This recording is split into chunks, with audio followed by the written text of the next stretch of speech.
We. This is the Dynacraft Conference USA Football Championship as part of Dr. Pepper Championship Week. First-timers in the title game here in Conference USA, North Texas and FAU, but not the first time they've seen each other this year. 3 weeks into October, FAU got out the wrecking ball at this very site. Rev up the motor. The Owls go 75 yards. The Owls not wasting any time. They'll go for it. Touchdown FAU. From 69 yards away, Willie Wright will score in a stunning first quarter. It's 24-0 FAU. 24-0. Kelly Stauffer, Jason Benetti, Chris Button downstairs. FAU won 8 in a row to end the year to go to 9-3 after 3 straight 3-9 seasons. Lane Kiffin turned it around.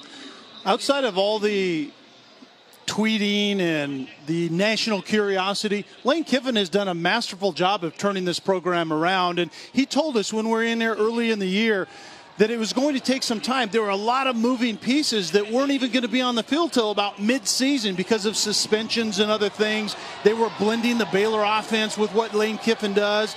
All of that has come together, and this is a really, really talented football team and playing really well currently. That was a game that we just saw that sticks in the craw of North Texas as well. A turning point for them, too, winning 8 of 9 with the only loss being that loss to FAU. And the defensive coordinator, Troy Reffitt, after that game had his team do 804 yards worth of up downs. He wanted them to do 804 sit-ups as well. He ran out of time, and that is still lingering in the minds of the North Texas players, right, Chris? It is, Jason, and just in case you were curious, the players told me there's not a cold tub or a treatment out there that would have fixed the soreness from those 804 up downs. The coaches said that they didn't go back and show them game film of that week. They thought that the players remembered what it felt like. I talked to some players, linebacker EJ Agia, who told me that they've talked about it all this week. They want to remember that embarrassment. He said it wasn't a scheme problem, that they got too cocky. They were believing too much in the hype. And he told me they vowed not to do that today, if for the sole reason they don't want to wake up tomorrow morning and do any amount of up downs.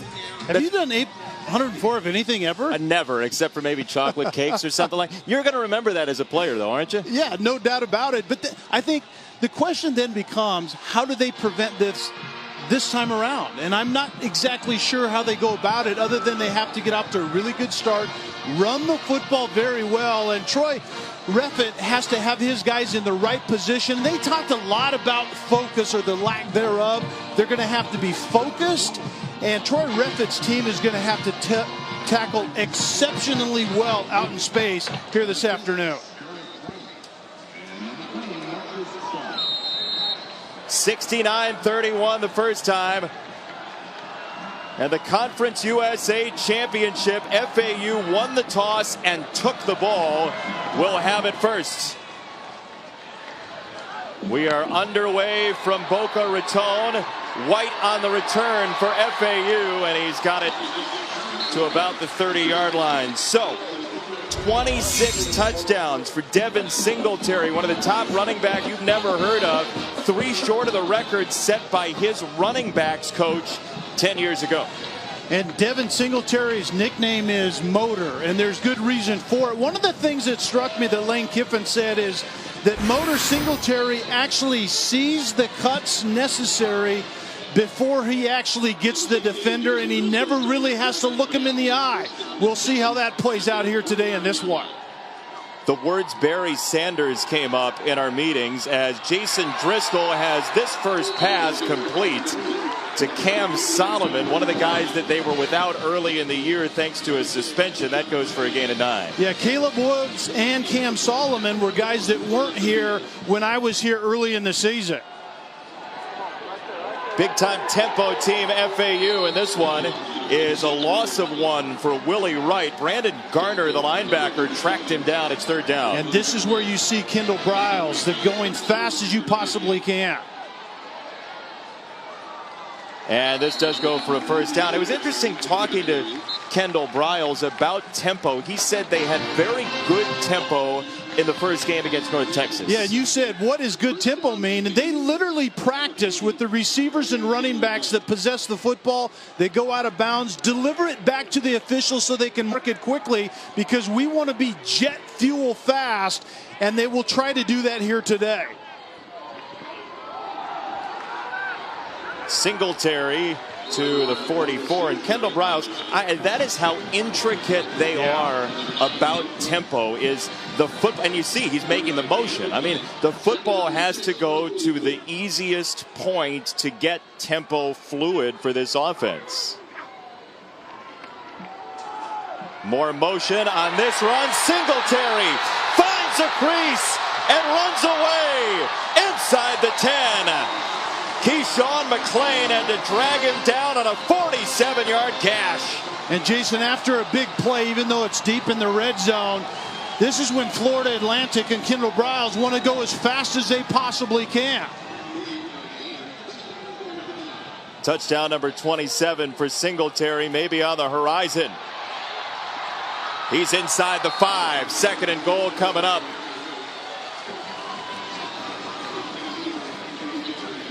Top 10 scoring offense in the country, nearly 40 points a game. Carving North Texas on this opening drive, and there's a stop for the Mean Green. 3rd and goal. And that's what defensive coordinator Troy Reffett is looking for, is just a couple of plays. Something to take the flow and the rhythm away from this Florida Atlantic offense and give ourselves a chance. Be in the right place and tackle well is vitally important early in this one. There's the freshman Willie Wright in motion. 3rd down and goal. Driscoll on the roll, throws across his body, and one hopped it for Caleb Woods. So North Texas holds the line, and the question is, what will Lane Kiffin do? And Lane Kiffin is going to kick a field goal, and that is a massive win for North Texas defensively early in this one. There was some gash plays early, but you have to defend the red zone regardless of how the drive is played out, and at least in that regard, North Texas was very successful on this opening drive.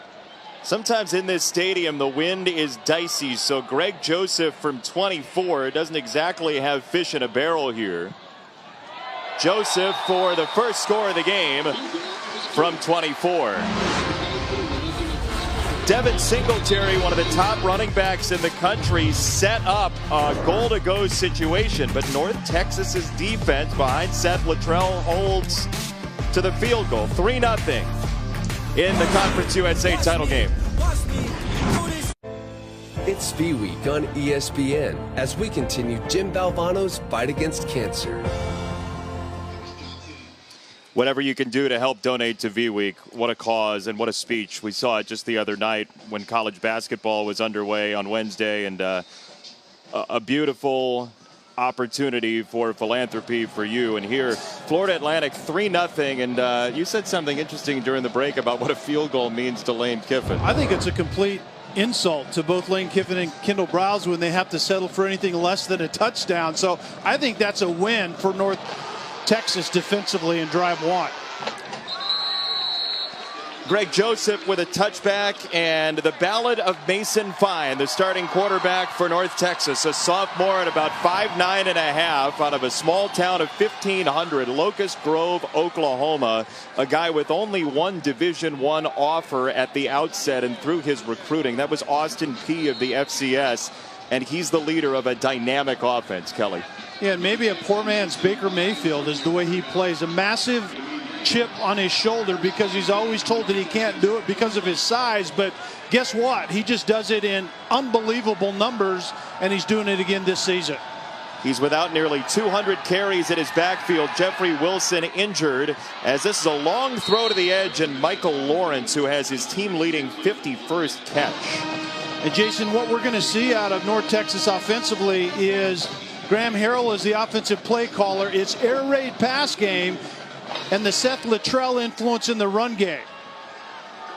This is a run on 2nd down, and Nick Smith gets absolutely belted.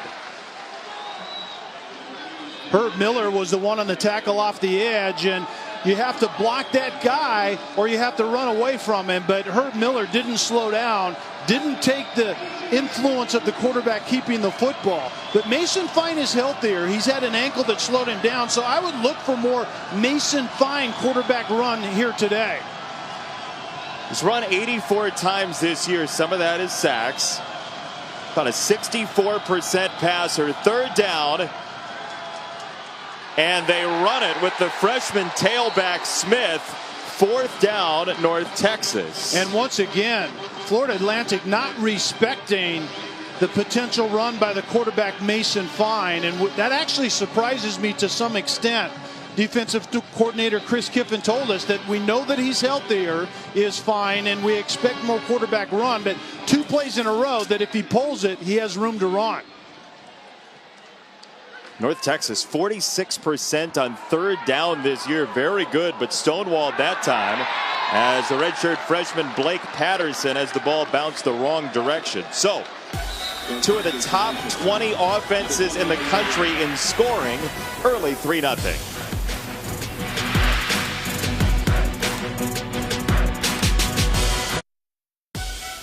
The 2017 Dynacraft Conference USA Football Championship. Brought to you by Dynacraft. Visit Dynacraftwheels.com to shop the coolest bikes, scooters, and electric cars for the whole family this holiday season. And Buick, proud partner of the NCAA. The lane train is one way the Owls are what they seem here. It's been zooming around campus, and evidently Lane tweets more than North Texas scores. That's classic. You know, on game day, they had mentioned that maybe Lane was tweeting while he was on camera. Oh, come on. And he got wind of that and then shot off a tweet to game day. He wasn't tweeting at the time, but it did compel a tweet from he one can of... be compelled to tweet. Or... not unlike you. Well, just... come on now. I'm not nearly as prolific as he is. Double reverse. And this is going for a while. Caleb Woods inside the 25.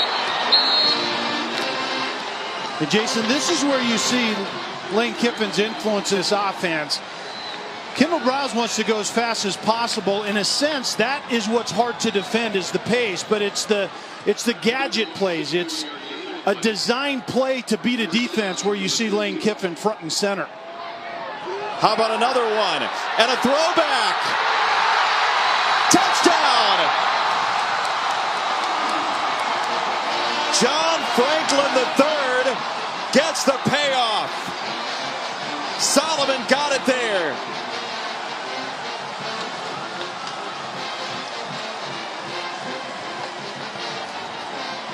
You see the guys on the sideline going and congratulating Coach Kiffin because that play has his name on it. That's not the high-octane, go fast, spread it out type. That's back-to-back plays. A fake double reverse and then come back with the same formation and concept, and you throw a touchdown pass off of it. Lane Kiffin through and through. Boca Raton is the Lane Kiffin laboratory right now in many ways. Yeah, no doubt. Here you see the fake reverse, and Caleb Wood keeps the ball and gets a huge splash play out of it. And then you come back with the same presentation, and this time you're going to change it up a little bit and throw the football. And this is what Lane Kiffin, I think, has taught Kendall Briles, how to design plays and stack them together as complementary plays that have this kind of result. And right now, Jason, this offense is playing at an extremely high level. And the product that's coming out of the lab is a pretty sweet thing to watch offensively. It's both creatively, offensively, and also creatively in terms of the marketing strategy. And we saw the poster about the tweets. There's a lot of buzz about it on this campus, and Lane Kiffin says, look, people send me stuff and I just send it out, but he's trying to draw attention to this university and has done so in a couple of ways already in this Conference USA championship game. North Texas has it at the 25. Taco Bell is a proud partner of the College Football Playoff. Be on the lookout for Taco Bell student sections and passionate fans like these at games all season long. Those are prospective conductors of the lane train. Yeah, they're on the lane train, and the lane train scores a lot of points. And they're pretty fun to watch.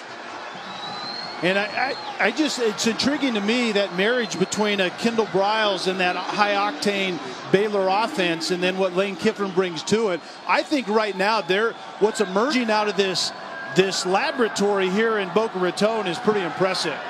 Mason Fine under duress, gets away for a moment and takes a seat. It's a sack. Jason, you talk about the tweets and having fun. That's what Lane Kiffin told me yesterday. He said, I don't understand. We tell our players to have fun. Why can't I have fun as well? He says his response to people that are like, what about the athletic directors and the presidents who are going to see this? He said, I don't work for them. Yeah, no doubt. Why does Chris refer to you when she talks about tweets? How about my tweets? Yeah, the first one is still pending. This run to the 34 for Mason Fine. Tooley with the stop. There's the run for Fine that you were talking about. Yeah, and that has to be kind of on the table because I think the way that FAU defends, they don't give up big plays, and so there has to be a methodical driving of the ball if you're North Texas today to be successful and get points on the board. That box is really loaded up, and Fine takes the heat. Jalen Young with the stop short of the marker, and now what if you're Seth Luttrell?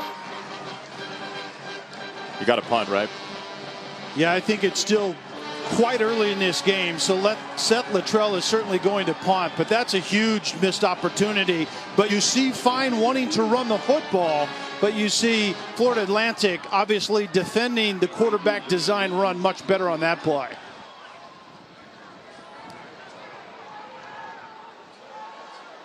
Little side spin on this ball to the 32 from Patterson. FAU and this volcanic offense gets it back with 10 on the board already.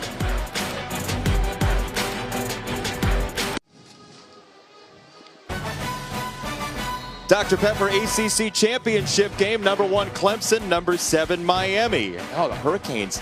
Amon Richards, Christopher Herndon. Who's going to play is the question. College football playoff spot on the line. 8 Eastern on ABC.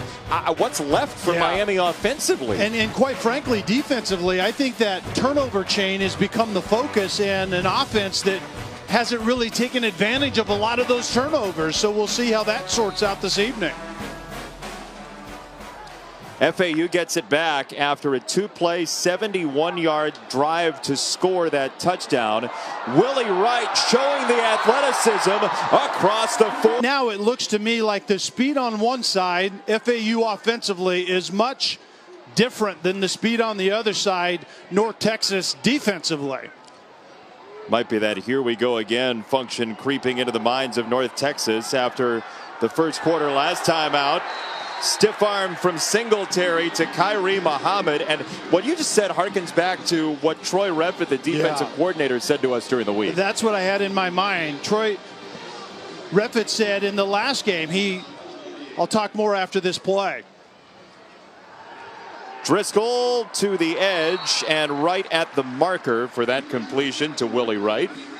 And Troy Redford said in the headphones upstairs, he said, are we as slow do we look as slow up there as we do down here? And the answer was yes. Well, right now they're looking much slower than FAU presents defensively or offensively speed-wise. He thought that was fixable. Your opinion is that maybe speed wins no matter what. Still a huge question mark. You can be focused and you can be in the right place, but that doesn't necessarily make me faster than the other guys. And right now, Florida Atlantic just seems like they have a different gear than North Texas defense does.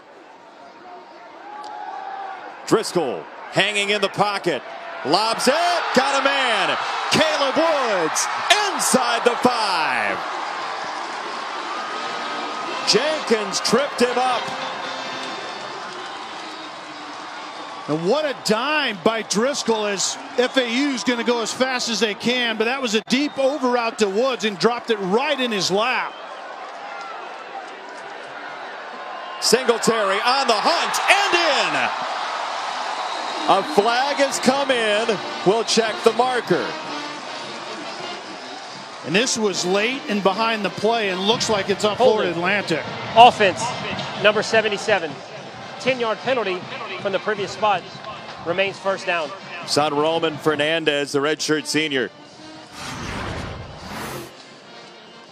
On the big splash play, Woods is going to run what's an over route. It's just basically a deep crossing route, and he has to go over one defender in front of the man coverage guy, and the throw was impeccably placed into Woods' lap. That was well done by Jason Driscoll. Third 40-plus yard play of the first quarter for FAU.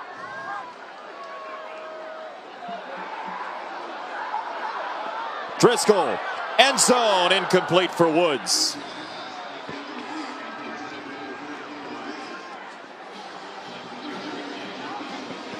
That's another example, Jason, where I think we see the influence of what Lane Kiffin wants to do in conjunction with the pace in which Kendall Briles wants this offense to be going. It's a more complex run game. With the Baylor jet fuel offense, it's more about inside zone run and spread it out, and you really have to defend the nature of the formation, which is maximum spread, but it's a little more complex when Lane Kiffin is infusing that run game to some extent. This time they go double tight ends and sling it out on the screen to Cam Solomon. Third down and goal. And Jason, if you're North Texas defensively, anything you can hang your hat on. You had a penalty that took a touchdown off the board. You have an opportunity to get off the field in third and goal here and at least hold FAU to another field goal attempt. Wow. That's efficient. That's not bad.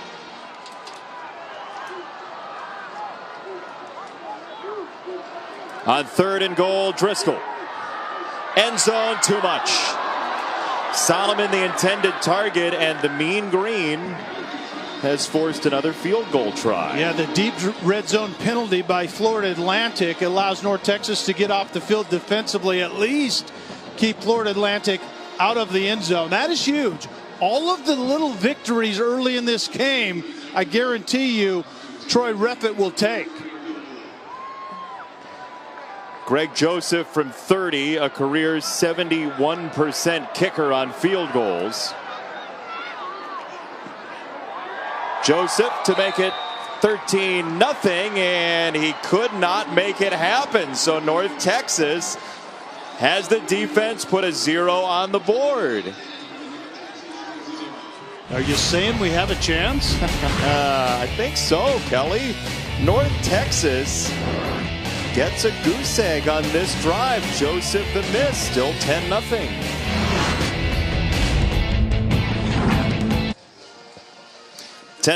FAU. Lane Kiffin's team had gotten into the end zone. A holding penalty brings it back. Missed field goal, and suddenly North Texas has a bit of a first quarter pulse. Team that had one win 2 years ago. Seth Luttrell took over and has the team in the Conference USA championship game. Fine over the middle with the completion to the 25 as we check in with Chris Cotter. Jason Kelly, let's give you an AT&T Field Pass. For that, we go to the American Championship over on ABC. Mackenzie Milton. He's had such an awesome year for Central Florida. Here hitting Frederick Snelson. A lot at stake here in this game for the Knights. 10-0 lead.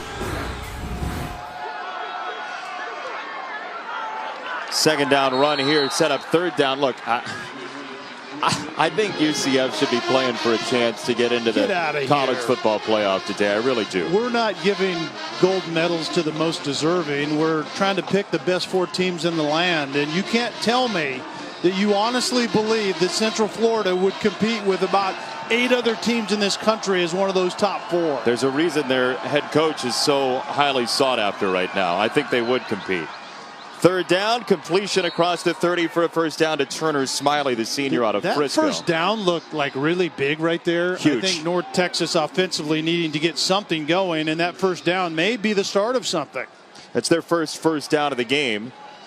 As you see the college football playoff top 6, and that'll shuffle today with all the championship games. You move Central Florida in there somewhere. Yeah, I do. Right above Alabama and Georgia. If everybody's at the FBS level, they should have a chance to play if they go undefeated. to the 35, and Nick Smith out of the backfield. It's very hard, and we've heard from coaches throughout our travels this year. The hardest thing to get players to do in the age of social media is focus week to week. So your problem really is with the fact that we have a Power 5 and we have a Group of 5. They should be separated because a Group of 5 has zero opportunity to get in the college football playoff. But I don't think they should be separate. I think you should change the ability to get in. Until we do, Central Florida is a nice team, but they're not one of the top 4 in this land. Oh, nice run by Mason Fine inside FAU territory, zigzagging through the white jerseys for 27.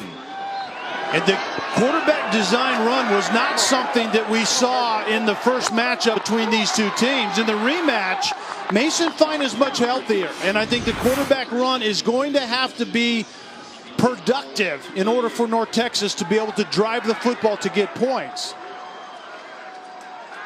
Fine off play action to Smith. And he throws it up to the 30-yard line. Mason Fine, another completion, this one to Rico Bussey. And Jason, the reason it's important for North Texas to be able to drive the ball to get points is Florida Atlantic defensively plays a lot of single high safety and cover 3. Essentially, they're playing coverage that keeps the ball in front of them and forces an offense to be efficient and drive the football in order to get points, because you're not typically going to get a lot of big plays on Florida Atlantic's defense.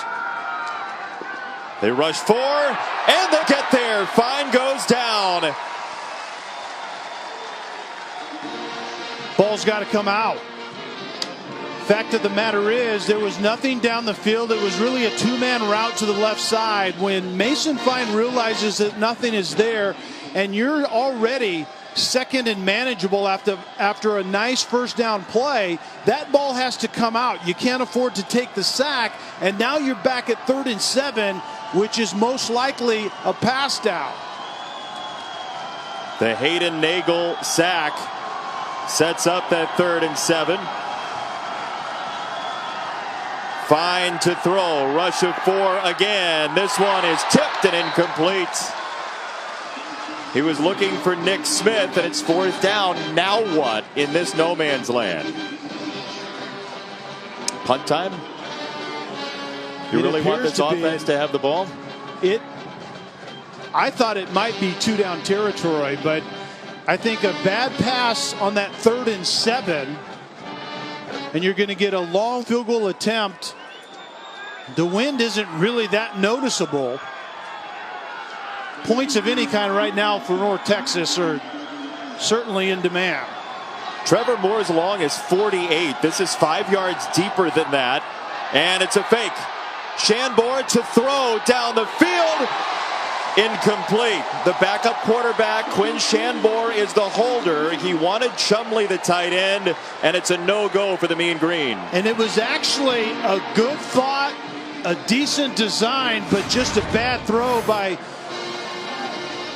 Shanbor that time.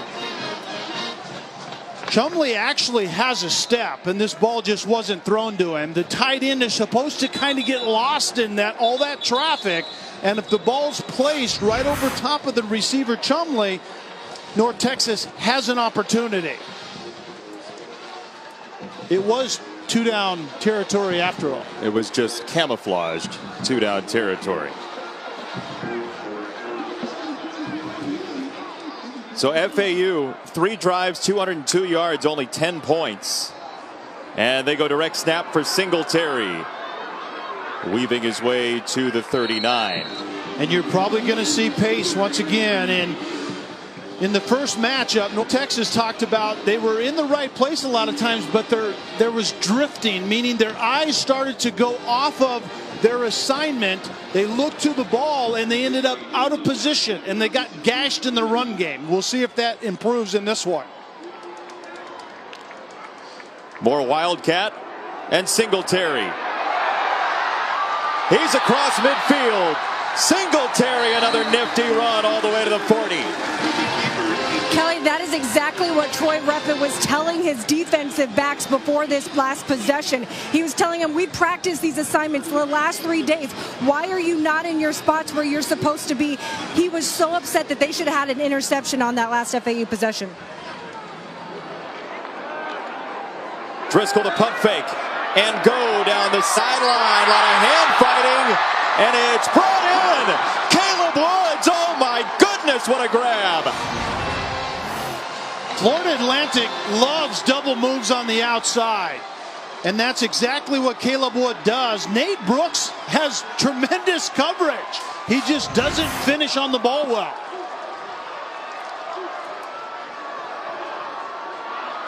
On the ground they go again, inside the 5 with Willie Wright.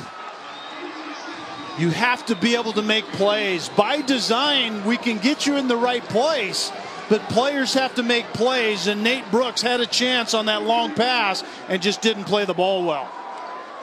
Marcus Clark in at tailback for Singletary, and he's stood up. So, with time ticking away on quarter number 1, we'll see whether or not FAU, if they can't get in on the other side, goes for it on 4th down. The first quarter. Bad news.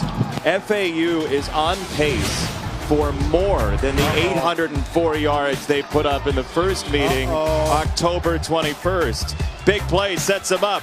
Touchdown maybe on the other side. Who needs a black cat walking in your path if you're North Texas when you have Florida Atlantic on the schedule twice, right? Bad omen. Yeah. We'll see what happens on this drive. You think this is potentially 4-down territory, right?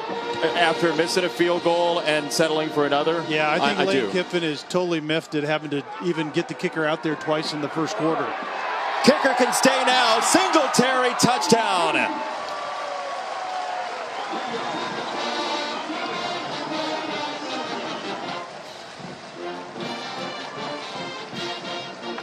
Well, Florida Atlantic on this drive, anyway, it solved the deep red zone puzzle, and they haven't had any issues getting down there. And this offense is gelling on so many different levels. Being able to run the ball in a physical, aggressive way with big plays, and the Jason Driscoll timely passing and really good ball placement on deep balls. Pretty impressive. Extra point is there, so 17-0 FAU in the Conference USA Championship game presented by Dynacraft. And you can watch all the championship games on the ESPN app. Every game on ESPN and ABC, scores, news, highlights. You can download it right now. And in fact, you can watch an interview that Chris Button did with Lane Kiffin just yesterday. You know what I discovered that was easier than flipping the channel all the time? What's that? Is going to the app. You can watch a game and flip the app. And you can also, we were in person for this, but you can also watch Lane Kiffin talk about his coaching history and some of the things he's learned as the head coach here at Florida Atlantic. He talked about tweeting. The one thing that really stood out, and he does get a rap of being brash, but the one thing that stood out is he said, look, a lot of these players have never won a championship. A lot of these players come from nothing at FAU. It's not like essentially the bionic players you get at Power 5 schools, and he has embraced that, and he said he loves watching them succeed here in Boca. Another touchback as we check in with Chris Cotter. All right, guys, similarly to North Texas, Memphis just cannot slow down Central Florida so far today. This is Mackenzie Milton again to Jordan Akins. 17-7 UCF on ABC, guys. One of the top 4 teams in the country. Yeah. Unbeaten UCF, at least in my opinion. He really believes that, Chris Cotter. He actually believes it. Scott Frost is one of those coaches that likely will get another job if he wants to take another job. He might be back to my home state. You're from Nebraska. Nebraska. He might be back in Nebraska. From Wood River, and he might be back right down the road from there in Lincoln here shortly. Nick Smith met by Aziz Al-Shire. Jason, one of the things that Lane Kiffin reiterated to me in the one-on-one I did with him was just how much the belief of these players have changed from the moment that he stepped on campus until now. And the players have told me as well, we knew we had the talent, we just needed some guidance. That among several things that Kiffin and I talked about yesterday.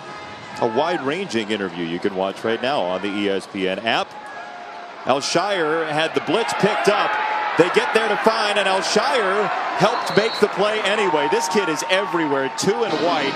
Aziz Al-Shire with 123 tackles all year. The third straight year he's led them in tackles. And a great leader on the field as well. He's one of those transition players. When a new coach, Lane Kiffin, comes into the program, it's guys like Al-Shire that has to buy into what Lane Kiffin's doing, and he is absolutely all in, and I do believe he's an NFL-type guy. He is a volume tackler, very physical.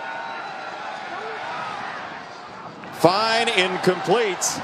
4th down coming up. Smith couldn't get his paws on it to reel it in. He was going to be short anyway, but Aziz Al-Shire, we got a chance to talk to him yesterday. Amazing young man. An impressive young man. He's moved 2 of his brothers. He has 7 siblings. 2 of his brothers have moved in with him. They were getting poor grades at school. His family situation was not great. They lived with a grandmother for a while. The house burned down.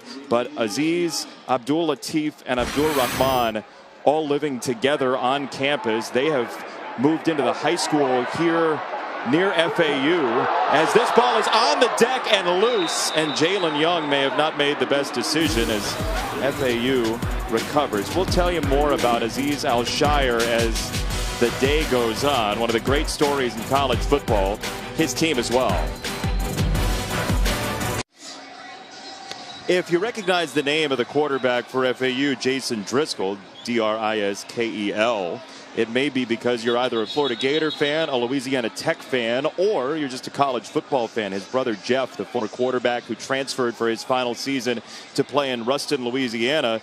And Jason's one of those smart guys. He's an engineering major. Yeah, and that's exactly why he's on the field. I think with what Lane Kiffin and Kendall Briles wants to do offensively, early in the season it was apparent that Driscoll was a much better fit. Driscoll, who took over a couple weeks into the year, goes down. E.J. Ejia with the sack. And the things that got Driscoll on the field is, you talked about the football IQ, but it's also a better understanding of the value of the football. Don't put the football in harm's way. And if we want to go fast, you have to execute both the run and the pass at a highly efficient level, and Driscoll has done that the last several games. White on the run. 3rd down. We asked him, what's your typical class as an engineering major? He said, like, steel design. Yeah, I started to kind of fog over right about there. I didn't really get any of that. You didn't? No, I did not. Kendall Briles said you just put on a better front than I did. Well, I've never taken the classes, That's but what they I'm were saying. interesting to me. They were interesting to me, too. I just didn't understand it. Driscoll steps past the rush and has a completion for a 1st down yet again. He gets out of trouble and finds White for the 1st down grab at 16. And North Texas defensively, 2 good plays, a missed tackle on 3rd and 12, and here FAU goes again. And White chopped down after a short gain, give him 4. At the end of the day, defensively, it's about tackling. And FAU is breaking a lot of tackles, and it allows them to do this, get in a rhythm and go as fast as they possibly can. Willie Wright, the freshman, with the grab. And it was interesting talking to Lane Kiffin about his team. He said one of the things we weren't doing well early in the year was tackling, and now they've ripped off those 8 in a row. Singletary back in. Oh my goodness, how shifty is this kid? Yeah, he is electric, he's dynamic, he's all of those things, but his vision is what sets him apart from most that play the game right now in college football. And great running backs have great vision, and this young man ties it into really electric feet. Pretty fun to watch. Driscoll down the seam. Beautiful ball inside the 10, Cam Solomon. Once again, very well thrown deep ball by Driscoll. And this is where you see the influence of both Kendall Briles and Lane Kiffin. They're very good teachers of quarterbacks, and you see that out of Driscoll currently. A lot of confidence. Driscoll has Singletary on that side, and he is going to be slung down by Joshua Wheeler. Second down and goal coming up. And after a play like this is where you will see FAU offensively kind of dial it back a little bit. They won't necessarily go fast. You get a tackle in bounds. You take a breath. As we see a North Texas defender down, it's Josh Wheeler is down on the ground currently. But this is where you'll see more Lane Kiffin. As they slowed it down a little bit, they're not going that jet fuel Baylor stuff that Kendall Briles is used to. And so you'll see a design, and the design typically will have Kiffin's name on it. The melding of those two, Briles and Kiffin, shows up in this long pass play as well. Yeah, and it's a design play to beat a certain coverage, and that's who Lane Kiffin is. And this is what Lane Kiffin is actually teaching Kendall Briles. Briles goes fast, but typically you have to defend the pace in a sense. With Kiffin, it's about designing something that beats what you're doing defensively. And you see a pretty good marriage of that currently between these two guys, and it's emerging as something pretty impressive. So, just to be clear, 19 minutes of game action, 343 yards for FAU so far today. How many up downs did North Texas have to do? Ooh. 804. 804, and that was after the last game. That many setups until the sun set or something, and yeah, that's not good. I think that the saving grace currently, or this would have already gotten ugly, is the fact that North Texas did defend the red zone a couple of times. A missed field goal and held FAU to a field goal attempt another time. Wildcat formation with Singletary. And he keeps it to switch directions and get inside the 5. And Jason, the other influence you see with Lane Kiffin offensively is the run game is much more complex. With Baylor and going fast, it was more about just the inside zone. And then it was a box count, how many defenders in the box. And now it's like pullers and more physical up front. Driscoll out of the break, incomplete. Caleb Woods slipped a little bit out of his break and was never stable as the ball was coming. Yeah, and that's exactly why the ball went through. I think Woods stumbles. The ball's well thrown. Woods stumbles, and as he stumbles, his hands go down, and his focus was lost. His attention was no longer on the ball, and the ball goes through. Well thrown once again by Driscoll. Quite frankly, you can't play the quarterback position in terms of throwing the football better than Jason Driscoll is currently. 4 times goal to go, though, for his offense. 3 stops for North Texas when the end zone is concerned. So, it's still a 3-score game. A lot of time left. North Texas has a pretty strong offense, too. The 2017 Dynacraft Conference USA Football Championship. Brought to you by Zales. 'Tis the season to save and sparkle more than ever. At Allstate, official protector of college football fans.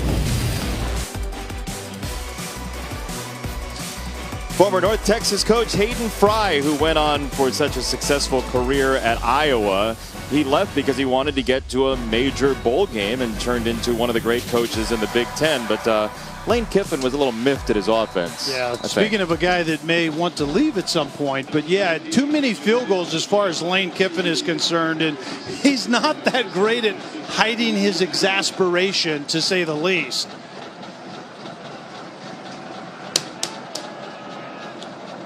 Johnson back to return for North Texas. And he takes a knee. Chris Cotter. Gentlemen, Louisiana Monroe at Florida State. Knowles scheduling this extra game to get bowl eligible, and James Blackman zips that one in there. Look at DJ Matthews bobbling it, corrals it, 14-0 Knowles in the second. Meanwhile, over on ABC, Milton McKenzie's 3rd touchdown pass in a little more than a quarter. This one going to Traquan Smith, 24-14 UCF, just early second quarter.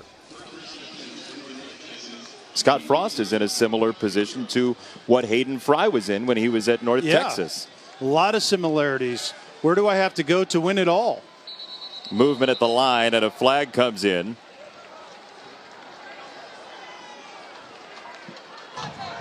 Offside. Defense, number 29. 5-yard penalty. First down. It's on Correll Smith, and that doesn't make Lane Kiffin as mad as not getting a touchdown. Field goals are absolutely an irritant to Lane Kiffin and Kendall Browse for that matter, but here's an exasperated Lane Kiffin when once again he has to send his field goal kicker out there after a beautiful drive, but the saving grace for North Texas, Florida Atlantic hasn't always gotten it in the end zone. Mason Fine to the sideline across the 40 for Jalen Darden, his freshman out of Houston, and a first down. Yeah, and North Texas really needs something good to happen offensively. I mean, you can get off the field in the red zone and hold Lane Kiffin to the field goal kicker at times, but offensively, North Texas has to get something going positively before the end of this first half. They run it on first down with Andrew Tucker, the redshirt senior out of Tyler, Texas. Seth Luttrell told us, look, our home base is 4 counties right around us. Tarrant County, Denton County, Dallas County, Collin County. Those are the places we want to bring kids in from to play here at North Texas. Fine. That ball's dislodged and could be a fumble. Still loose. Did Bussey get on top of it? It looked like he did. Alshire knocked it free.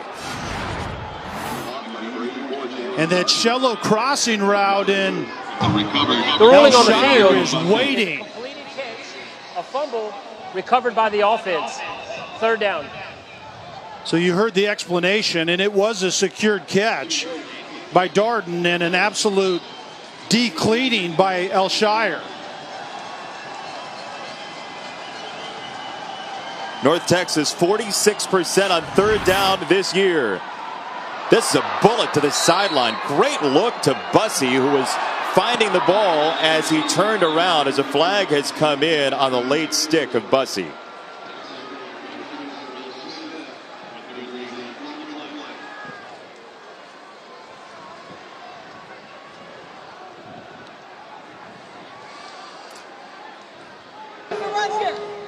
Personal foul. Face mask. Defense, number 29. 15 yards will be added to the end of the run. First down. Second penalty against Correll Smith. And if you're North Texas, whatever it takes to get going offensively, that was a great back shoulder throw from Fine to Bussey, and then the added 15 on the end because of the face mask. If you're North Texas, you'll take it right here. Fine in trouble. Down he goes. Mason Fine sacked by Hunter Snyder. Redshirt junior out of Palm Harbor. Third sack already. If Fine could have kept his head up a little longer in the face of that pressure, Michael Lawrence, 32, was wide open in the back of the end zone, but it was just a little bit late for Mason Fine to stay alive to find the receiver for a touchdown. Nearly intercepted. Alshire had his hands all over it. And it's third down. Let's take a look at that previous play. Michael Lawrence is going to come open in the back of the end zone, going from right to left on a deep over route. And remember, Mason Shine is going to get pressure. Right there, that receiver's open. You have to throw the football. Anticipate. Don't wait for him to come open. Throw him open. And North Texas could have had an important touchdown right there. Third and long for Mason Fine. Down the middle. Intercepted. Jalen Young picks it off. He's still going. Just short of midfield.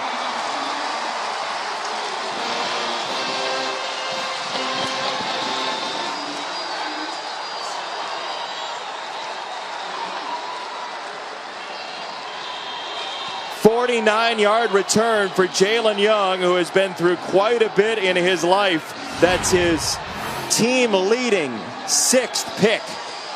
And Jalen Young is essentially just playing center field. That was a post route to a safety that has nothing better to do than watch Mason Fine try to get it to a post down the middle of the field, and Jalen Young comes up with it. Rico Bussey is the injured party for North Texas. Will step aside. Junior out of Belglade, Jalen Young, the interception for FAU. And Chris Button, he's really playing for his brother Antonio, isn't he? Number 18, when Antonio was 13 years old, he was shot in the head. He was actually pronounced dead at the scene. It's Caleb Woods draws a flag here. After that, he went to the hospital. His heart started beating again. He went under surgery. He was in a coma for 2 weeks. Miraculously, Antonio survived. He learned to walk again, but he'll never play football. So as a tribute, Jalen wears the number 18, what Antonio used to wear. Jalen told me he thinks about it every single game, the fact that Antonio will not be able to be in the spot that he is, and Antonio comes out to all of the home games. Yep. If you couldn't tell in the middle of that with the announcement of the face mask, brother Antonio will never play football again after that shooting. And a pretty awesome story of Jalen Young and how much he loves his brother. So first down FAU with a big first half here at home. Driscoll, his first real miss today. Yeah, and that wasn't very open. It was actually quarters coverage on the back end by North Texas and defended pretty well. It was a fairly safe throw by Jason Driscoll on that particular play. Once again, we're talking about North Texas defensively needing to find some way to keep Florida Atlantic off the board once again. It's kind of a reoccurring theme right here. For 2 games now. Yeah. This being the rematch of 69-31 back in October. Right in motion. Counterplay for Singletary. And in a game like this, Jason, you just feel like North Texas defensively has to come up with something big. Not just get off the field or hold them to a field goal, but come up with your own turnover and set your own offense up. Singletary already over 100 yards, and he makes his way about a half a yard short. Watching North Texas defense on the sidelines, they are extremely winded. They were eating bananas before coming out onto the field on that possession. Reminder, it's about in the low 80s today, so very warm out here. Fourth down, they're going to go for it. And FAU with Singletary very close. Flushy made the stop, but couldn't do it in time, so it's a first down, and I don't know that any amount of potassium can stop this offense. Or beet juice if you're Virginia. I think it's going to take way more than that, but if Chris is aware of North Texas's defense being tired, rest assured that Kendall Browse is well, and he's the one calling the plays. They're going to go fast as they can right here. Clark in for Singletary as the tailback, and now Driscoll to the line for a moment. Going to change the play. He's telling Rain, the tight end, to stay there. And a whistle. We're going to have a timeout. Yeah, Lane Kiffin hustled down the sideline and sought out the head It is their first. judge and called that timeout. His team's up 20.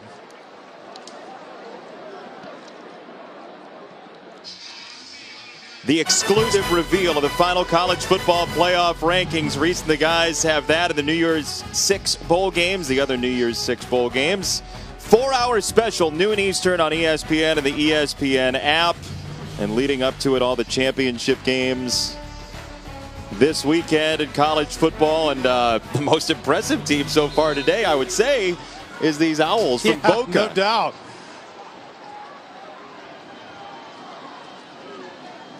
Jason Driscoll sends right in motion and gives it to him in stride up to the 10.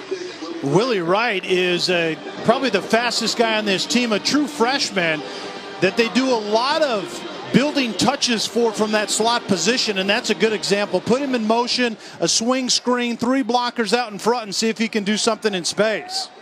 That's right, in motion again, and here Driscoll runs down to the 5. He got a block from Franklin on the outside and gave a stiff arm to Jenkins. And Jason, you see once again the way Lane Kiffin likes to do things. You saw White right in motion and getting the ball, and then you see him in motion once again going to an empty set, and you have a quarterback draw. The defense sees a similar presentation, but it's a completely different play back to back. It does something with the eyes of the defense. A lot of stress on that defense, yeah, no right? doubt. And in the eyes in particular, that's what causes drifting defensively, is your eyes go to the wrong place. Driscoll a little bit too high for Woods. He had him. He had him, and it was high just a little bit. There was a defender underneath, and a Gia coming from his inside linebacker position got out underneath that and forced the ball just a little bit high, and that you feel that more as a quarterback. You don't necessarily see it, but you feel someone coming from the inside, and the tendency is to leave it on the high side, and that's what Driscoll did right there. You just sense it? Yeah, you do. You sense it more than you see it a lot of times. Singletary slides to the outside and hits the corner. Touchdown.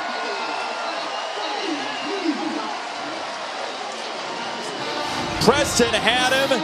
So many have. He couldn't take him down. And watch Keyshawn McClain right on the edge. Keyshawn McClain initially had the angle on Motor Singletary, and he underestimated the speed of Singletary, and it didn't end well for North Texas defensively. Singletary has the vision, he has the quickness, and he has enough speed to make you pay for not being in the right place. His 28th rushing touchdown of the year, his 11th straight 100-yard game this season. Top that, Chris Cotter. Okay, I'll do my best. Big 12 championship game. First offensive play of the game for TCU, and Kyle Hicks is going to put it on the carpet. Caleb Kelly picks it up and scores. It's 10-0, just like that. Oklahoma on top. He did top it. He said he would. Don't challenge Chris Cotter. I told you that multiple times throughout this season, and you're doing it in week 13. I won't do it ever again. All right. I promise. 27-0 FAU. They show up, by the way, in your bowl game slate. If they show up as your opponent, you're not going to want to be the defensive coordinator. Yeah, you better spend the week coming up with a game plan and then plan on a really, really long game. Which, by the way, you're going to miss your flight. A lot of people are going to. Thank you. Okay. 27-0. But very entertaining, nonetheless. First non-touchback, Evan Johnson. Oh, did he get trucked at the 15-yard line? What do we have at halftime, Chris Cotter? All right, more from that Big 12 championship game. We'll show you highlights of what Oklahoma's been doing at TCU. They've looked very impressive. Plus, Central Florida, Jason, to your point, they've been they're undefeated all year, and they look like they want to stay that way against Memphis. We'll show you highlights of that game, plus previews of all the big games today on Championship Saturday. Coming your way on Dave & Buster's Halftime Report. Jonathan Dillon will join me. We'll see you there. That's loaded. Loaded halftime report. North Texas backed up in a couple of ways. To the sideline, and Bussey up to the 25. And by the way, Aziz Al-Shire, the leading tackler for FAU, does it on special teams as well. Really good teams put their starters on special teams, knowing the importance of that. And that's another thing that I think Lane Kiffin has learned along the way. Be willing to put your starters out there in those positions. What a hit. Gilbert the tackle this time. This goes to about the 28. So second down. If you're at Texas, what can you get out of this drive? Anything is good. You have to possess the ball. Don't give it back to Florida Atlantic anytime soon, or they will run it down the field once again. But you desperately need to get points if you're North Texas to have a different taste in your mouth at halftime. Corner blitz came, and Fine handled it beautifully to the 36 to Lawrence. I mean, the reality is it's it's tough going, to say the least. Florida Atlantic is playing right now at a different level. Offensively, they have so many weapons and so many answers, and Jason Driscoll is just dealing it to all those playmakers. And then defensively, it's stay as deep as the deepest and don't give up big plays and make an offense be efficient. And North Texas has not been that this afternoon. Fine with a completion across the 45. Lawrence again for a first down, and quite a bit of the day FAU's been getting there with 4. Yeah, and that's the problem, because Chris Kiven, the defensive coordinator, can then cover with 7, and that's what he wants to do. That's the keep it in front of you mentality. Bring 4, cover with 7, tackle well, and force Mason Fine to be really fine to drive the football to get points. He's been closer to Fine on this drive, except for now he slides out of it. Mason Fine with a nifty run. And he gave some ground back to the 31. Pierre finally swatted him down, with Hunter Snyder missing the first one. That was a shoe duster there. That's where being 5'9" or 5'10" or maybe 5'11", maybe not, works in your favor, because you duck under the 6'7" Hunter Snyder, and Mason Fine makes a great play to keep that play alive. Smith on the run, and he's very close. Graham Harrell, the offensive coordinator, calls him a little bitty quarterback. A little bitty, no doubt, but he deals it. He has a live arm. He doesn't have a little bitty arm, and he has something other than a little bitty chip on his shoulder that he plays with. It works in his favor as well. Very true. Didn't go to major quarterback camps other than Josh Heupel's Oklahoma camp about 13 years ago. Learned some technique there, and his dad reinforced it in the backyard. That was his quarterback coach. Fine gets engulfed this time. Snyder's not going to miss. Yeah. 6'7", 260 Hunter Snyder comes free once again, and this isn't a guy just kind of beating a one-on-one matchup. It's a loop back up inside. It's called a ET stunt. E for in goes inside. And that actually was just a one-on-one matchup. And he beat the left tackle right off the top, and Hunter Snyder gets to the quarterback. A guy who really, his freshman year, came on campus and had some big sack numbers with 5 of them. Pressure coming again. Fine fading back with Jeremiah Tolini, the grad transfer from Pitt, there's no bearing down on foul him. for intentional grounding. No intentional As the grounding. The quarterback was out of the pocket, and the ball crossed the line of scrimmage. There you go. The Third two down. components, outside the pocket, past the line of scrimmage. Hunter Snyder came so free so fast, I thought there had to be some kind of a game up front. That's another bad sign for North Texas, when they're not able to block FAU's 4 down guys any better than that. Just pad on pad, you get beat. Oh, create a one-on-one, and Chris Kiffin is happy to do that currently, knowing that his guys up front can win most of the time. 3rd and long, and a whistle before the snap. Delay a game. Oof. Offense. 5-yard penalty. Remains 3rd down. This lack of situational awareness. Your number one responsibility as a quarterback is the game clock. But isn't it poised too? I mean, you've gotten knocked off your spot. That's what I'm saying, though. But you know what? You have to be poised, you have to stay focused in tight places. And you are knocked off your spot, but you have to get the playoff on time. That's rule number 1. 3 linemen this time for FAU. And they almost got there anyway. He's feeling it. Fine out of the pocket off a 3-man rush. And it's incomplete. They even kept the back in. Multiple protectors, 3 rushers, but you're covering with 8. There wasn't a lot of pressure there, obviously. Fine did a great job of running around, but what was the end result once again? North Texas can't finish the catch, and so therefore they're punting back to an offense that has 59 seconds that may seem like an eternity for Chris Reffett, the defensive coordinator for North Texas at this point.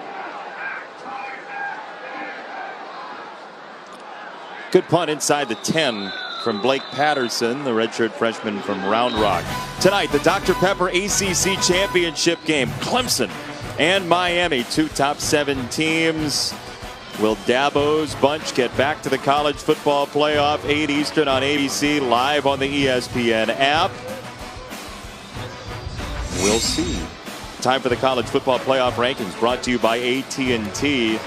All right, which of the top 4 is going to stay there? Will you stop? What's that? Okay. Which of the? Let me ask my question. Okay. Which of the top 4 is going to stay there? You pain in the neck? I actually think all 4 of them are going to stay there. How do you like that? How do you like that? There's no room for Central Florida up there because those top 4 teams are going to stay. I thought you've been watching Good Will Hunting. How do you like them apples?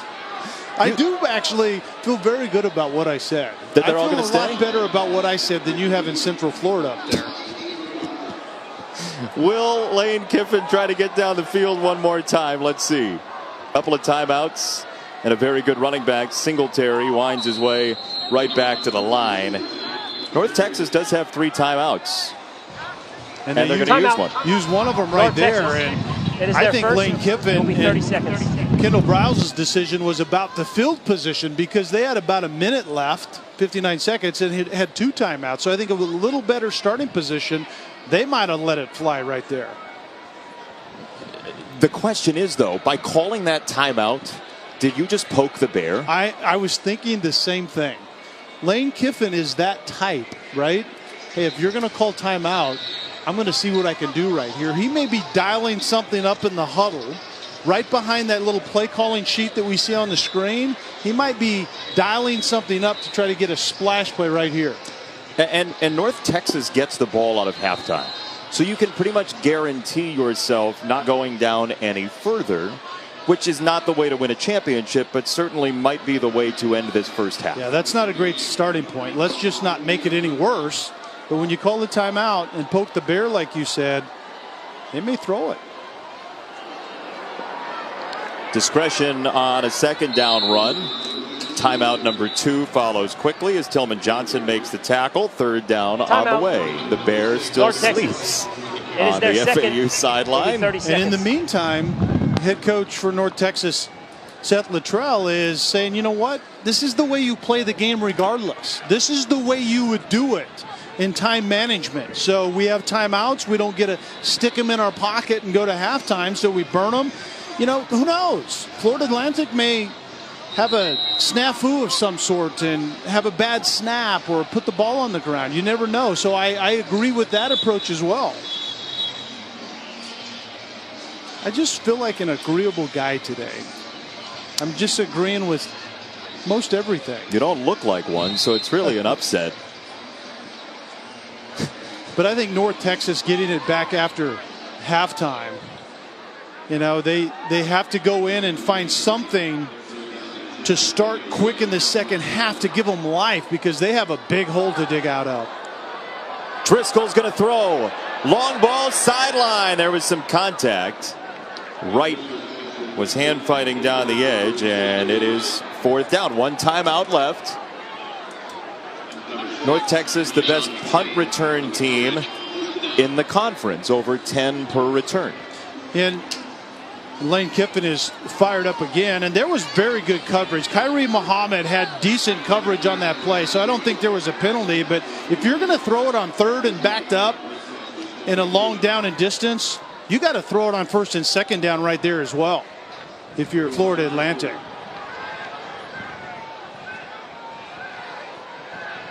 And the field position is going to be just short of midfield on the return from Jenkins. Net of just 24, and a marker has come in as well all the way back at the FAU 40-yard line. So this may determine the choice by North Texas. Yeah, that's a good point. And that was well behind where the punt was fielded and way late. After the play, personal foul, receiving team, number 26, 15 yards will be added to the end of the run. 1st down, North Texas. That's not good.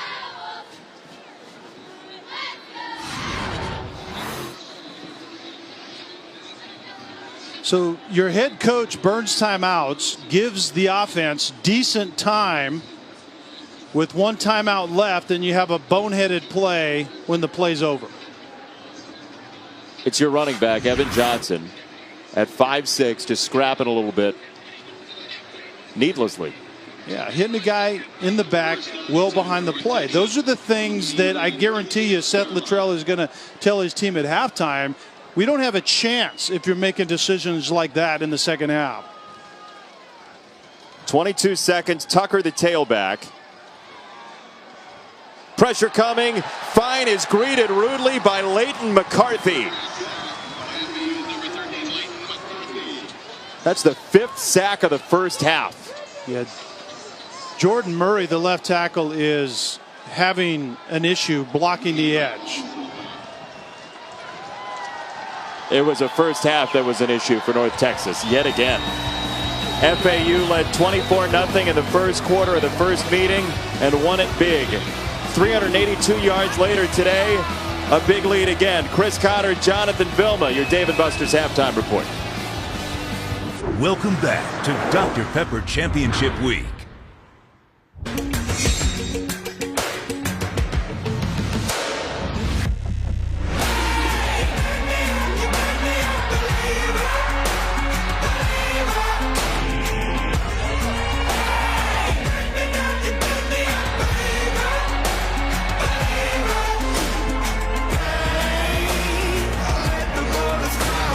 This is the Dynacraft Conference USA Football Championship as part of Dr. Pepper Championship Week.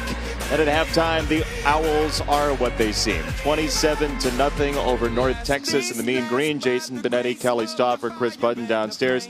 16 years ago, FAU played its first ever football game. They lost to Slippery Rock 40-7. This today is a far cry. Not happening. Florida Atlantic looks pretty decent offensively. That's the understatement of the century. Figure out that red zone thing. Yeah.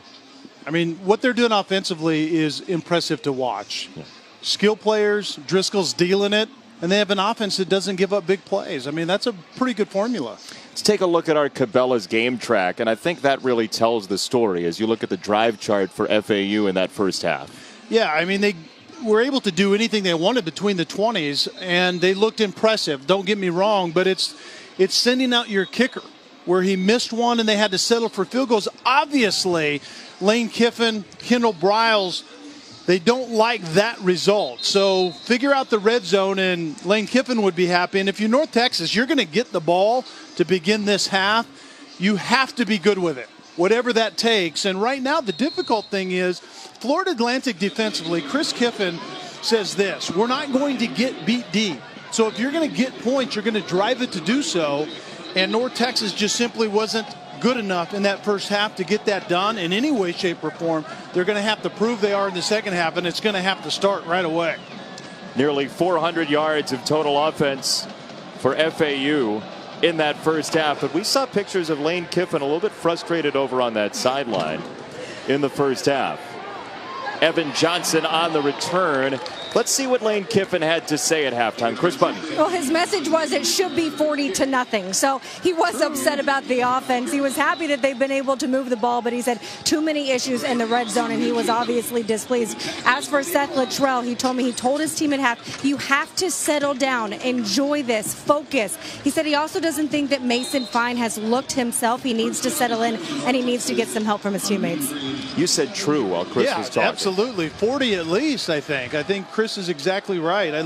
Lane Kiffin is on it. Corner blitz coming, and it gets there. Fine had pressure in his face from Herb Miller, and it's second down. How do you calm down a quarterback who's got this in his face? Yeah, when Chris Kiffin decides to bring pressure, and it's Herb Miller, the nickel safety, off the edge, and that's exactly what Chris Kiffin's trying to prevent, is what Seth Luttrell referred to. Chris Kiffin isn't going to allow the quarterback Mason Fine to get comfortable in this second half. So they run it on second down, and Evan Johnson sets up a third down and medium. They have to figure out what to call all the coaches. There are too many Kiffins on the staff. You say Kiffin, and someone might answer. It's going to be Dad Monty, D coordinator Chris, or head coach Lane, someone's going to say, here I am. Aziz Al-Shire, the linebacker, told us, he says, when he's talking to one of them, he calls the other one Coach Kiffin or Coach Lane Kiffin. Third down, pressure got there again. Fine is dropped. Jeremiah Taleni overran him at first and doubled back for the sack. Regardless of where college football is being played, if a defensive coordinator can get pressure with 4 and cover with 7, good things are going to happen. And there are only 4 coming after Mason Fine, and they get home, and that's not a good thing, because remember what Nathan Fine is looking into. 7 guys for Florida Atlantic covering. North Texas this season had allowed 24 sacks all year coming in 12 games. That's 2 a game. Yeah. Today, Florida Atlantic has 6 sacks in the first 30 minutes and change. Remember a year ago, North Texas offensively gave up 43 sacks. They more than cut that in half coming into this game, like you said. So they've been protecting Mason Fine in a good way. But you're exactly right. Right now, there's a different level of speed and athleticism on the defensive line for Florida Atlantic and the guys trying to protect Mason Fine, who has one of the top running backs in the country, Devin Singletary, next to him. Driscoll, a bullet down the middle. And nearly a broken tackle by Caleb Woods. He's got 19 on that first play of the second half. And picks now for FAU. And a flag. False start. Offense, number 10. 5-yard penalty. Remains first down. The only people who like flags in that situation are television tape rooms. Yeah, no doubt about it. And I don't think that Troy Reppett, the defensive coordinator for North Texas, minds those either. It's about the only thing that has slowed down Florida Atlantic offensively this afternoon. Willie Wright changes direction so well. Driscoll lays a block, but North Texas nicely strings it out to the sideline with Hall, the junior defensive back out of Mississippi. And Willie Wright has been one of those pieces that fell into place. As a true freshman, he became that slot guy that they can move around and create touches for. And then when you throw Caleb Wood into the mix, he was suspended the first 6 games. He comes back about mid-season, and then Cam Solomon as well missed 2 games, and he was back. All of a sudden, you have a boatload of playmakers. Driscoll, another dart. This time the tackle is broken. First down and then some. Inside the 5 and touchdown, Caleb Woods.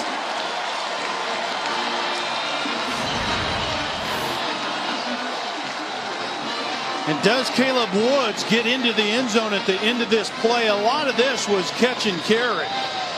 And I think definitely his feet were in bounds and that ball crossed the goal line. I think that's going to definitely be a touchdown. It was called a touchdown, but create space by formation, break a couple of tackles in the secondary, and all of a sudden you have yet the latest splash play by Florida Atlantic. Lane Kiffin told us about Caleb Woods. He is so hot right now. He's been our best receiver the last couple of weeks. This is the longest play of the game for Florida Atlantic after a 27-point first half. Quarterback loves that. Yeah, no doubt about it. Throw it and let him do something really good with it. It's FAU Week on ESPN as we continue Jim Valvano's fight against cancer. Some great work being done at the Charles E. Schmidt College of Medicine here at FAU. Their cancer cell biology group is focused on treatments for pancreatic cancer, the 4th leading cause of cancer death in the United States. Join ESPN and the V Foundation in the fight against cancer. You can do it right now. We ask you to visit v.org/donate. All donations benefit the V Foundation for cancer research. Another big hit on special teams for FAU. Let's go back to the touchdown for the Owls. Yeah, the dilemma the defensive coordinator Troy Reffett is in from North Texas is when you add defenders, in this case a safety to the box to take away the run, it's play action pass, and then you have to tackle these guys like Caleb Woods out in space. It's kind of pick your poison, and right now it really doesn't matter at this point in time. I think the speed lies within that scheme for Florida Atlantic offensively, and North Texas is really having a tough time.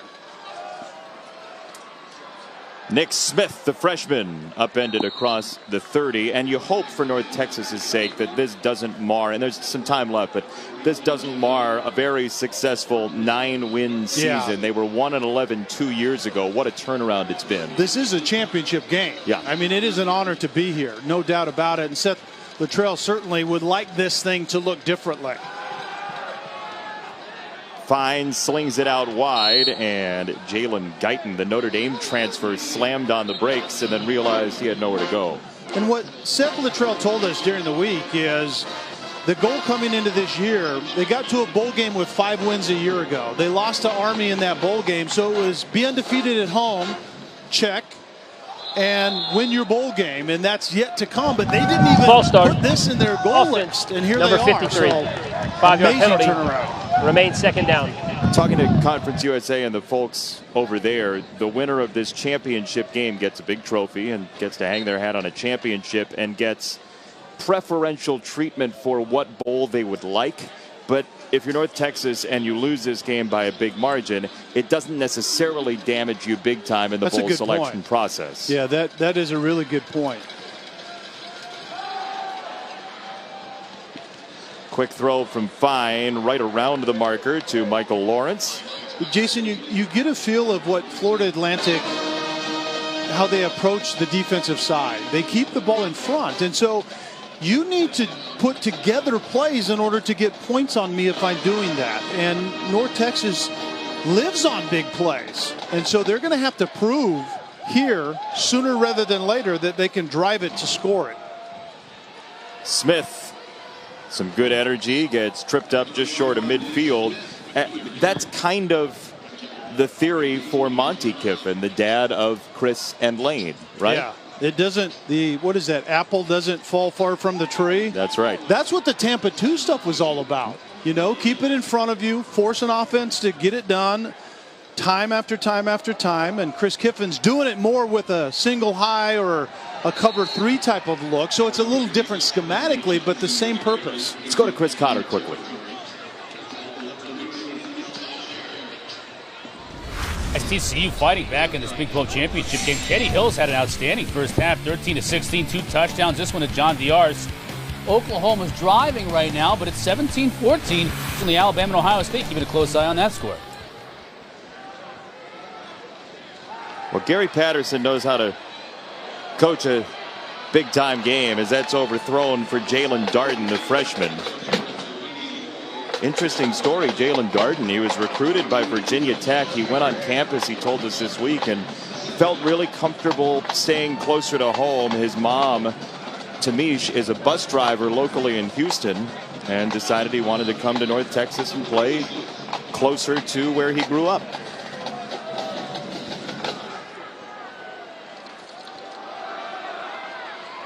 They'll go on the ground with Tucker to the 40. See, and what's happening right now with this drive from North Texas offensively is Chris Kiffin doesn't really mind it, to be honest with you. Obviously, he would like his guys to make some plays here, but this is the point. Chew clock, keep the ball in front, force an offense to be able to prove that they can put together drives, and thus far, Chris Kiffin and defense has had their way here today.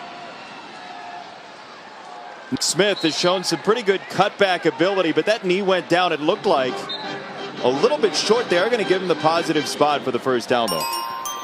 And so when a team is driving it, Jason, Chris Kiffin will bring some pressure. And that's defensive 101 as well. As you get closer to the red zone or you're driving the football, a coordinator is going to change it up. So I'd expect pressure here sooner than later, and Florida Atlantic is looking like pressure on this drive, on this play.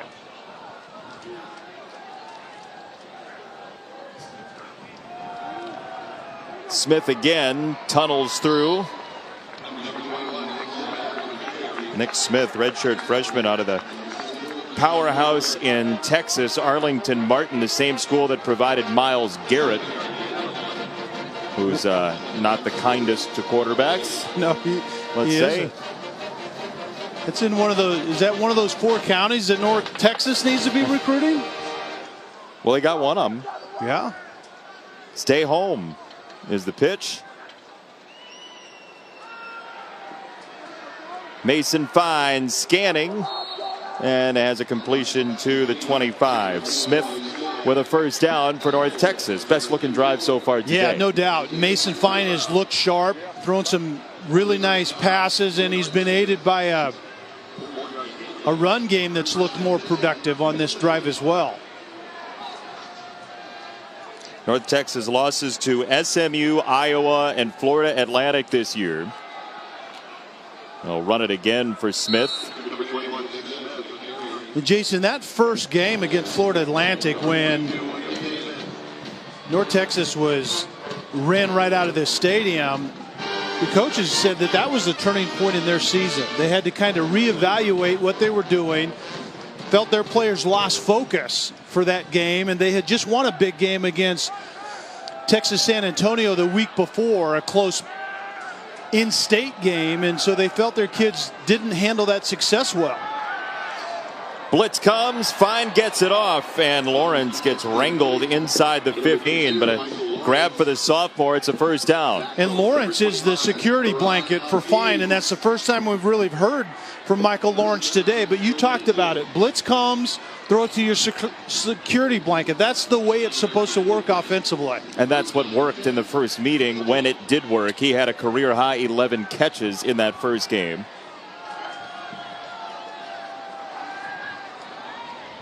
To the end zone, it dropped. Bussey put it on the ground. You can't throw the back shoulder throw any better than this. Coverage over the top, thinking fade route. The ball is right there. You got to get both hands up, and it was difficult to get both hands up. The defender was kind of holding Bussey's left arm down.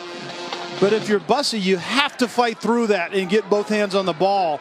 That has to be a catch that you finish.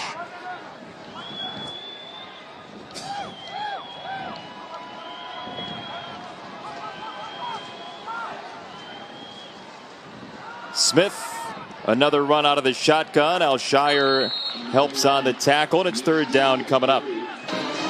The run game here is more about who Seth Luttrell is, because Graham Harrell told us in the air raid system that he played in and learned under Leach, sometimes you forgot we had a run game. They had about one run play. It was the inside zone, and you didn't do it a whole lot. But Seth Luttrell wants to be more balanced, and on the year they've been that. How they finished drives, 27 touchdowns on the ground and 28 through the air. Fine, a little bit high. He was off balance, so an offense that gets in the end zone in the red zone about 3/4 of the time has a fourth down. You kick 3 here to try to get that invisible cap off the bucket, or are you going for a touchdown? I think Seth Luttrell wants anything on the board right now. Does that really help? As a former offensive player, does it help? No, as a quarterback, I always wanted to stay out there and call the next play, but Seth Luttrell is just trying to have something positive happen for his team. They faked one earlier. This time Moore strikes it and clangs it off the upright and in. Well, you don't get points for the degree of difficulty, right? The pinball wizard.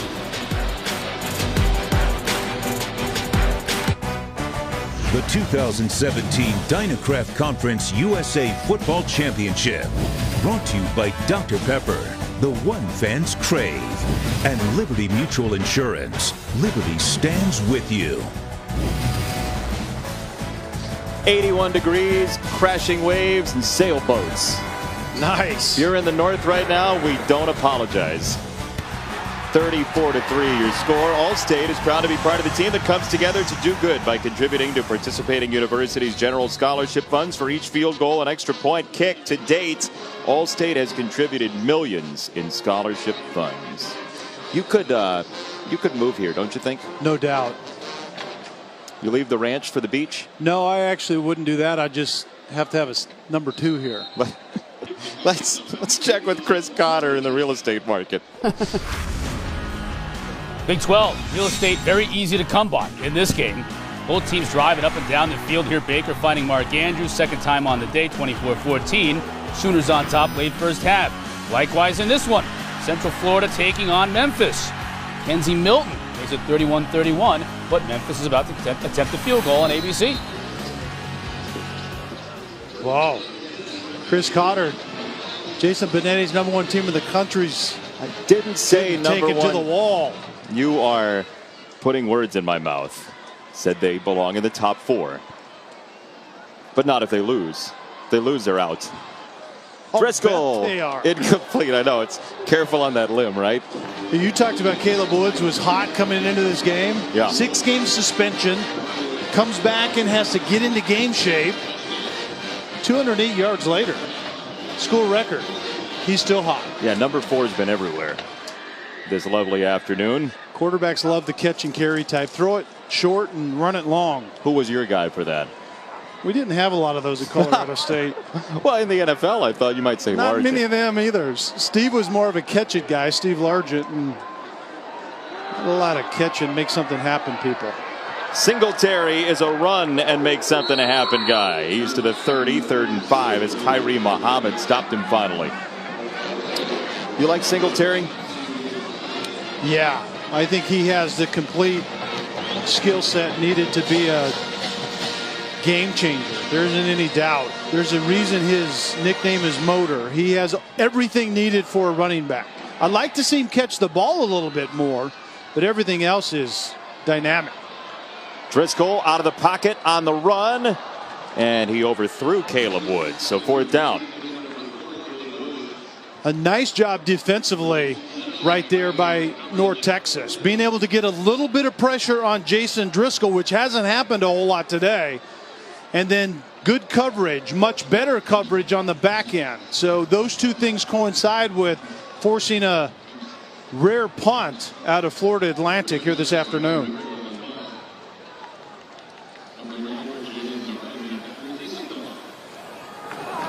Darden back to receive. North Texas will have it when we come back. It is V Week here on ESPN. We ask for your donations, and during the break, catch a little bit of the Jimmy V Week speech too, the V Week speech.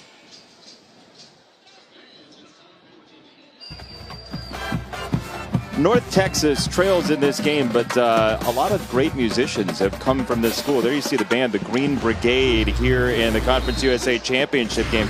Don Henley from the Eagles, Nora Jones, Meatloaf, Roy Orbison, Pat Boone, Maren Morris, who won a Grammy.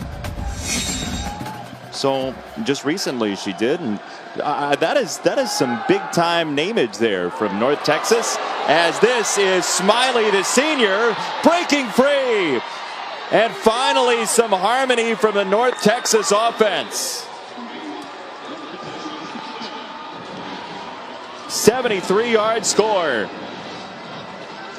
And it came via the run-pass option type of play. A little play action or look of a run on the back end, and then it's Turner Smiley just on a simple slant. But when you invite that second level defender up and that overhang guy that you need to put in conflict because of the run fake, and then you throw it over the top. So look, you need 3 two-point conversions at some point if this is going to be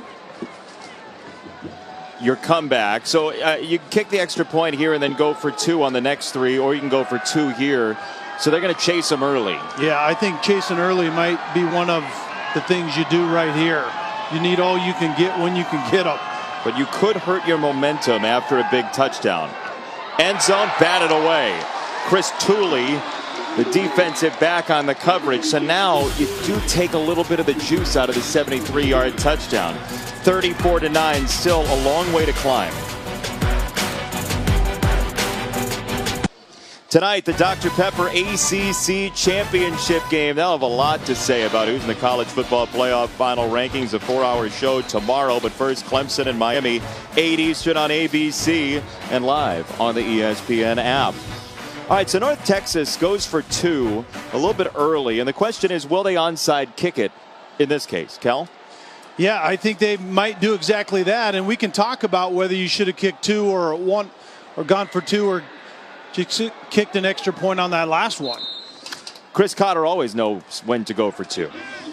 And I also know when to help you save face here, Jason. Central Florida comes right back. Mackenzie Milton, this is 4 touchdown passes on the day and counting, finding Traquan Smith again, 38-34 over on ABC. Thanks, Cotter. Yeah, I appreciate that. You have friends all over the place. So go for 2 or kick the extra point. I think Seth Luttrell at that point in time saying, you know what, get all you can get while you can get them. But I understand your point. They had some momentum, big play. And now it doesn't feel that way. And when you look at the scoreboard, for some reason, 10 feels better than 9 to me. You're in charge at that point of how long your momentum hangs in the air in this stadium. That was an odd-looking play off the Wildcats. Singletary with the action to Wright. And a flag comes in late as Wright was out of bounds. Willie Wright looked like he was in the Green Brigade in the North Texas Marching Band, keeping time with his feet. That's what happens when you put a running back at quarterback and you start the motion a little early. Holding. Offense, number 4. 10-yard penalty from the spot of the foul. Remains first down. If you had a thought bubble, it would have been snap it, snap it, snap it, snap it, snap it.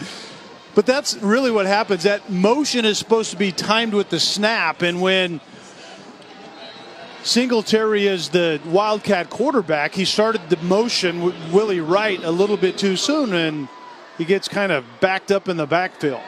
A hold against Caleb Woods leads to another running play across the 25 with Singletary. Watch Willie Wright on this replay.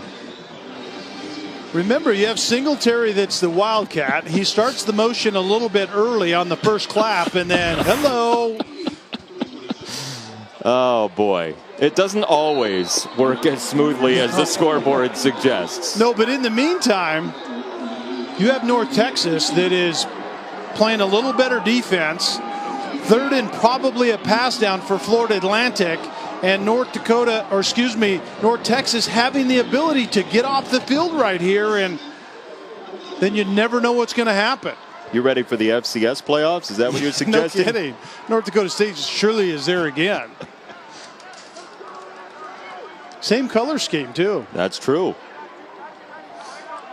Substitution for FAU. North Texas allowed to substitute as well. And White in motion for Driscoll, who's under duress, and down he goes.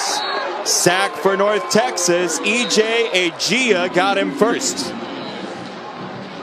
Pressure makes a difference. When you're able to do that defensively, some good things can happen, and they've moved Jason Driscoll off his spot a couple of times on the last couple of drives, and the result's been a good thing. Edge pressure, force Driscoll up, and then rally to him and get him to the ground.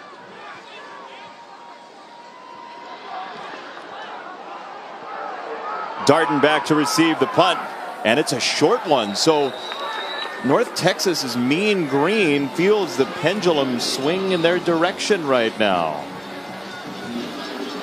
34-9 your score, and North Texas has the ball. The exclusive reveal of the final college football playoff rankings all starts noon Eastern on ESPN and the ESPN app. 4 hours worth. Block out your day. Tell your significant other that the plans are canceled. We're watching the rankings. Yes. It should already be on your calendar if you're a college football fan, but why were you planning something in the first place?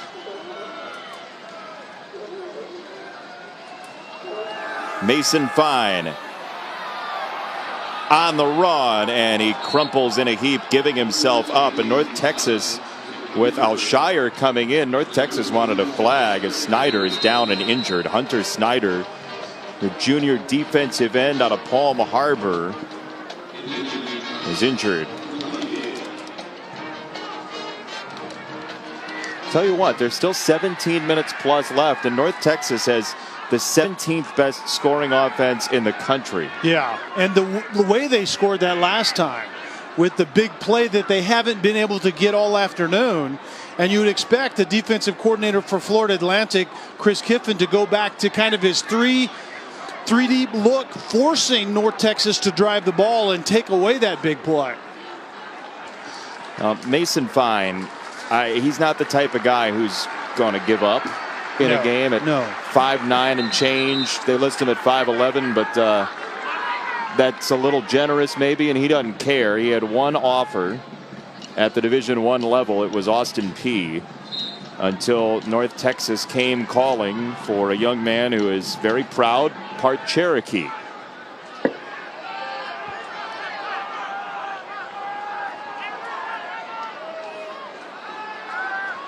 Off his back foot, he wings it to the sideline and has a catch for Bussey.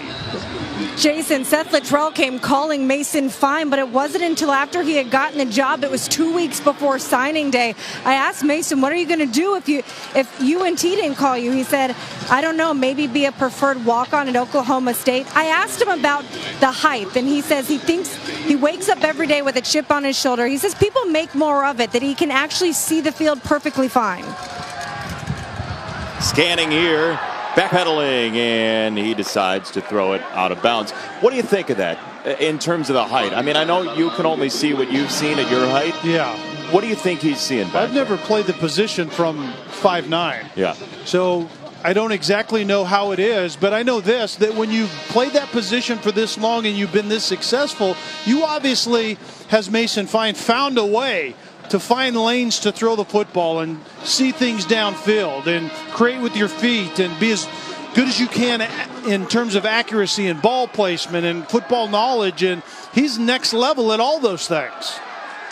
Al Shire clips the leg of Nick Smith, so third down and long coming up. Mason Fine from a very small town, about 1,500, Locust Grove, Oklahoma, in eastern Oklahoma, and his dad was a major component. He was the guy that reinforced the things they learned about quarterbacking. They just went out to the backyard and did it every day. And you know what quarterbacking is all about, first and foremost, is winning. And he's a winner. Regardless of the height, he wins football games and puts up big numbers when he does it. Fine. Gets it away. Smith one-on-one, and then the cavalry comes. Leighton McCarthy with some help there to finish off the stop.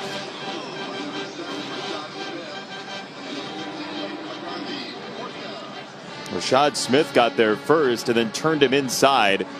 McCarthy with the close, and so at the end of the third quarter, with about 30 seconds to go, FAU will get it back. Jalen Young, who had the earlier interception, lets this one fly into the end zone for a touchback. That might have been the possession for North Texas to push this into look out FAU territory. Yeah, same thing that I thought. Certainly the momentum is with North Texas, and it really started with a couple of defensive stops to go along with an offensive splash play. They haven't been able to do either one of those things much this afternoon against FAU.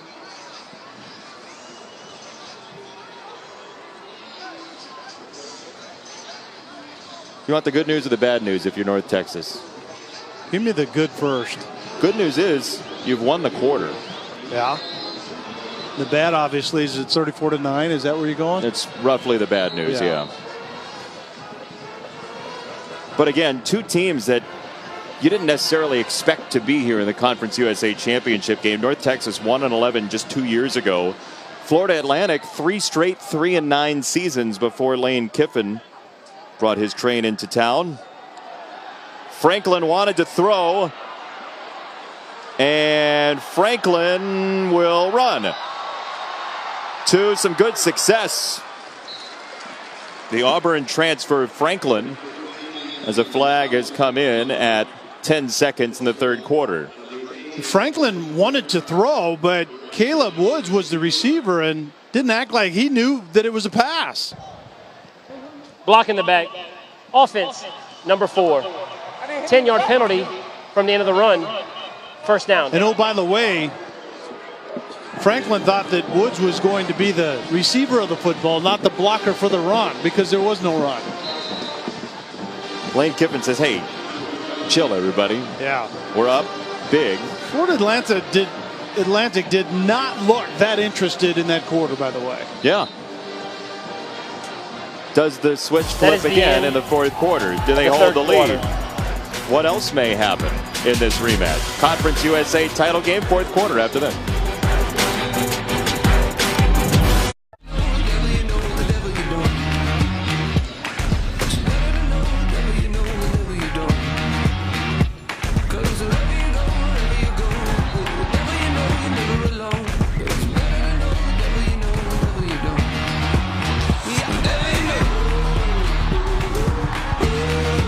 The Dynacraft Conference USA Football Championship, part of Dr. Pepper Championship Week, 34-9. Lane Kiffin and his FAU Owls with the lead and the ball as we start the fourth quarter. North Texas trying to mount a comeback, and here is Singletary, the sophomore tailback, already well over 100 today. But North Texas owned that third quarter count. Yeah, and it's something to build on if you're Seth Luttrell trying to get something going. North Texas 162 yards, Florida Atlantic only 99, and defensively North Texas 2 3-and-outs to get off the field the last two times. Driscoll the pitch out. Solomon gave some ground to get it back, and one of the things that's a little different from FAU last year to this year is part of what Lane Kiffin brought from Alabama, the strength program. Yeah, Wilson Love came with him, and he wanted to bring in what he calls his fourth quarter strength and conditioning program, or basically during the offseason, they put these guys during a brutal workout. Remains second down. That's a personal foul against Singletary. You're saying a brutal workout, Chris? The idea is that they regain the mental and the physical strength. So in a fourth quarter like this, and Jason, I know you don't drink coffee, but you need whatever Wilson Love has been drinking today, because this guy on the sidelines goes absolutely crazy. There is not a moment that this guy takes off. In huddles, out of huddles, yelling at the guys, constantly trying to keep them up. Well, all of those guys would do anything for Love. Driscoll, off play action, didn't have what he wanted down the middle. So he rolls out and throws back, incomplete for Caleb Woods as we check in with Chris Cotter. Touchdown pass number 5 on the day for Mackenzie Milton. Central Florida extending their lead over Memphis. Frederick Snelden now goes over 100 yards receiving on the game. It's a 11-point lead right now for UCF. See? Yeah, Chris Cotter, Jason feels a little bit better about having them winning the national championship here. You have elevated them from my top 4 to being number 1 to being the national championship team. I just think if you're going to have everybody in the same level to be undefeated, you should have a strong chance of being in the top 4. That's all. Well, you believe the lie that they are on the same level. That's not the case. Delay a game. Offense. Half the distance to the goal.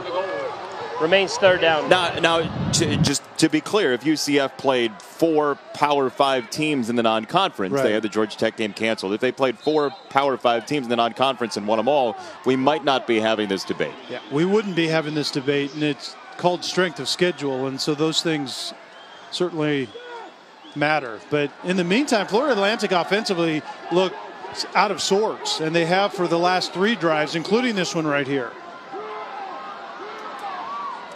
Little shovel pass from Driscoll, and it's going to be 4th down and forever, so punt time as White made the grab. As we just start the fourth quarter, I mean, if you want to give North Texas hope, if you're Florida Atlantic, this is the way you do it. You come out in the third quarter and you sleepwalk.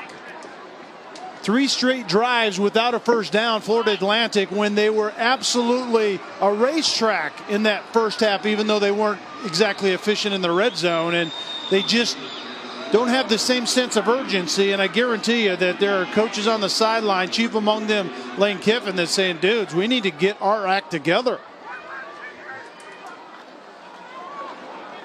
Darden back to return. Nearly rolled into the pressure. Rickle did. And that one is inside the 40. A positive bounce on a 55-yard punt and no return. The Mean Green gets it back after this.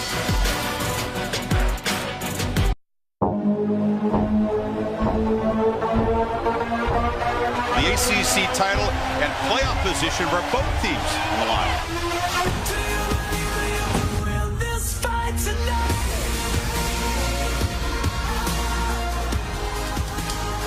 Is there a little more magic in that turnover chain tonight against Clemson? That's the question we're going to ask later on this evening in the ACC title game. The offense is really dinged up for Mark Richt and the Hurricanes as Bussey is inside the 45. North Texas still has a pulse here, down 25, but has looked significantly better here in the second half. And I think Mason Fine is the reason why. He's been sharper throwing the football into tight windows. I mean, there have been some tight windows down the field, and he's found them. And they had that one big splash play, the touchdown catch for 73 yards. They need more of that here. Fine loads it up to the sideline, and a jump ball inside the 20. It's caught by Rico Bussey for a first down. That ball was in the air a long time.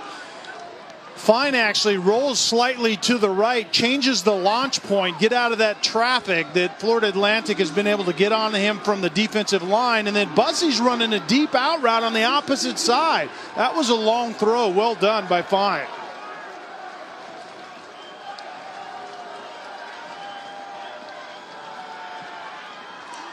End zone.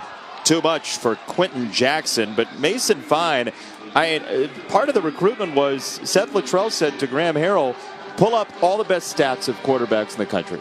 Yep. And Mason Fine popped up on that printout because he was 8th all-time in high school pass yards in high school history and 5th in touchdowns. So the numbers there were better than the numbers today, but the second half starting to improve.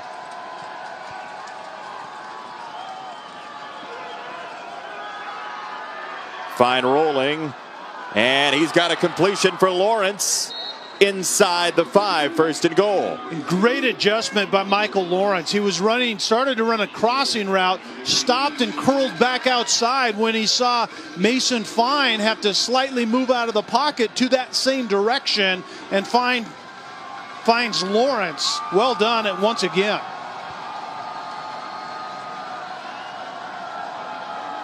Smith is stopped at the 1.5. Aziz Al-Shire closed the door for FAU, the leading tackler. And that's the question, I think, for North Texas. Without the big plays, how do you finish drives today? They have been inconsistent at running the football. You'd like to be able to run it down here. Trips to the right, you would think Fine is going that direction. Johnson, the tailback. And it is Johnson trying to slither in. He's down. 3rd and goal. Hunter Snyder back in after the earlier injury to help on the stop. And on the year, North Texas offensively has been a balanced finisher of drives, and this looks awfully close. Where does he go down before the ball breaks the plane? I think this should be stopped and take a closer look as far as what I just saw on the screen. No dice. 3rd down. Johnson. Touchdown, North Texas. 10.5 still left.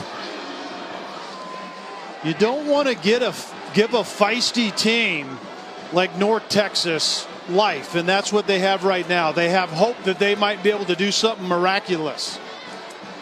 Going for 2 once again, Jason. What do you think of that? At this point, there's really no reason to chase those points. Take the 1. Yeah, down by 25, or they were before that touchdown, and you still disagree with going for the 2 the time before. And I'm not so sure I can argue with you. It's a momentum buster when you didn't have to have it. But here, it's going to be a 3-score game regardless. Yeah, exactly.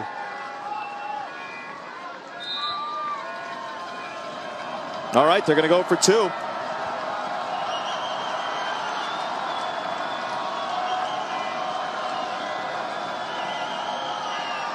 Mason Fine rolling out. This play is in big trouble. It's a jump ball, and it's caught. Bussey off the deflection.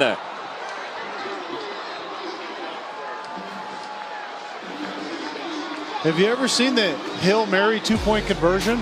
I just want to ask you one thing. What color is a four-leaf clover?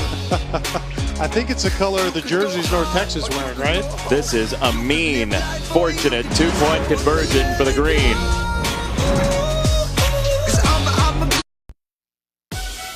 The 2017 Dynacraft Conference USA Football Championship. Brought to you by Dynacraft.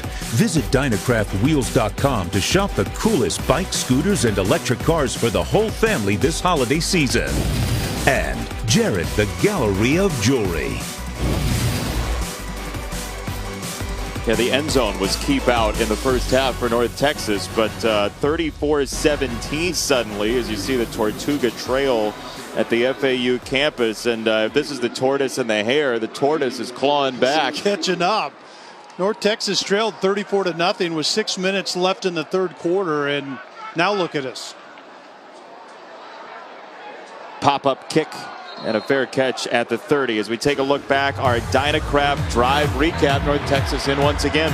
Yeah, I think the defense got off the field a couple of, maybe 3 times in a row, and the offense was ignited by that. There was a little bit of hope, and then I think Mason Fine has been terrific in the second half. He's been sharp throwing the football and avoided a couple of pressure situations, and that drive chart looks pretty decent here in the latest few plays. And if you're Florida Atlantic and you have 2 first downs in the second half, that's what you need right now, right? Just a couple of first downs. A couple of first downs.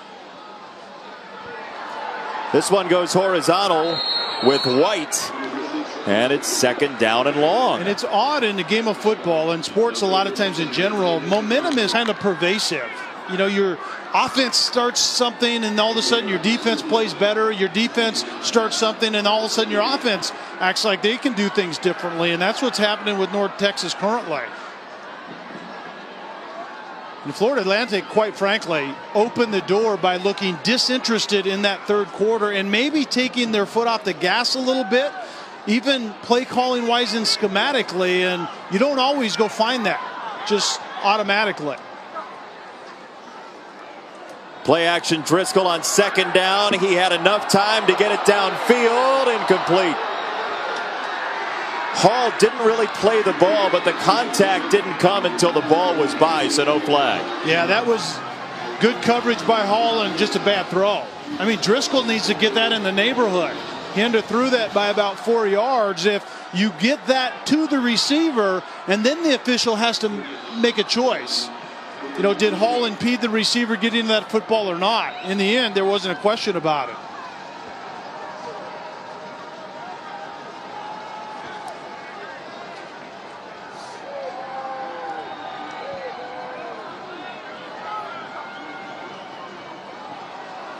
Singletary.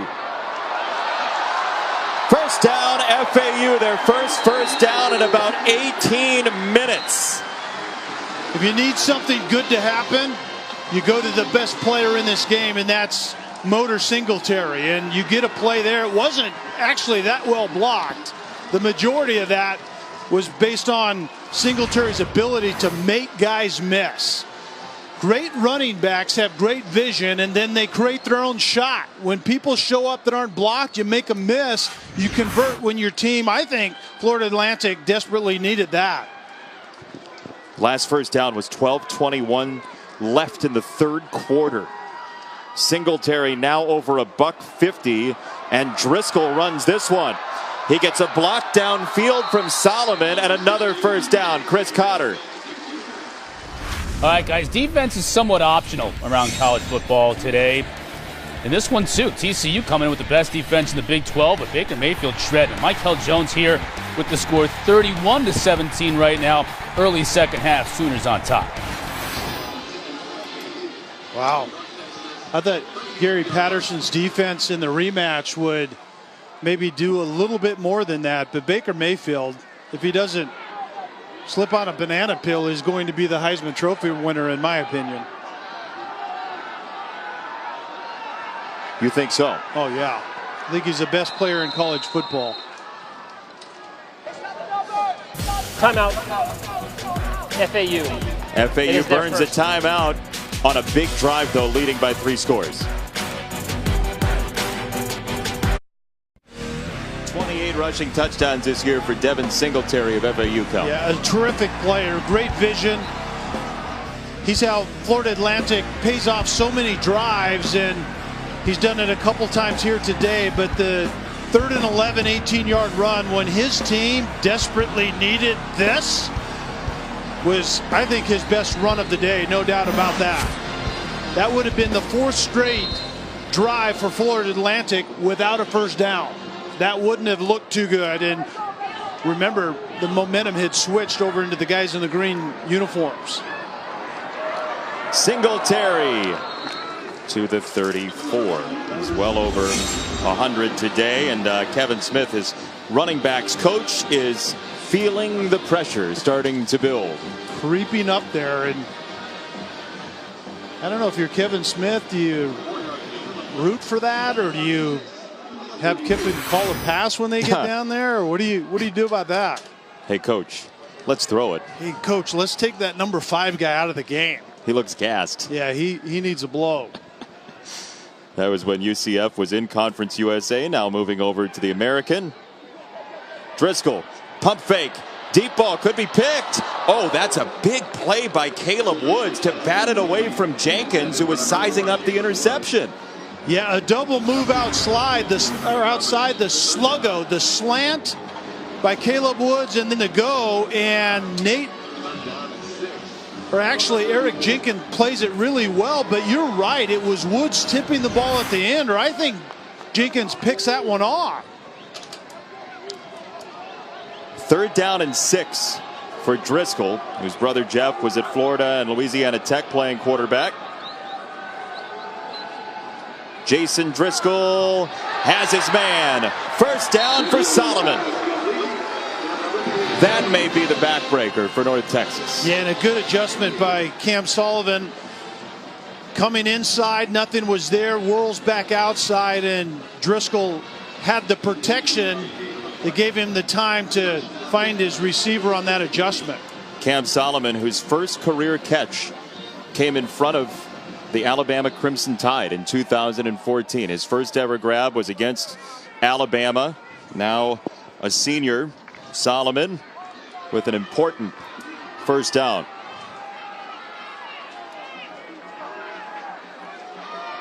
They feed Singletary, and a flag comes in. One of the linemen got hit in the leg with the flag. It was Walton, the right tackle. He's the one that got hit by the flag. Face mask. Defense, number 15. Half the distance to the goal from the end of the run. 1st down. Yeah, Walton got hit, literally hit with the flag, but he wasn't the guy who actually created that penalty. Yeah, it was Toilo.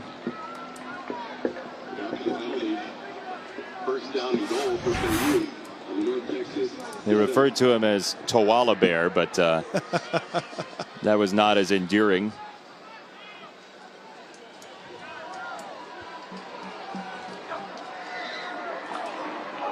Singletary searching for that record-tying touchdown. And don't you just get the feeling that this is all about Singletary from this point on? Well, Lane Kiffin is so aware of this program and how to build the brand, to have somebody with that record. I know he wants to win the game, but to have somebody with that record and to give it to a young man who's been through a 3-9 season already, you would imagine that's on the list of things to get. Yeah, and so you dial up, I think, your best run play sooner than later, and Kevin Smith is looking on saying, Coach Kiffin, are you sure we want that number 5 still in the game?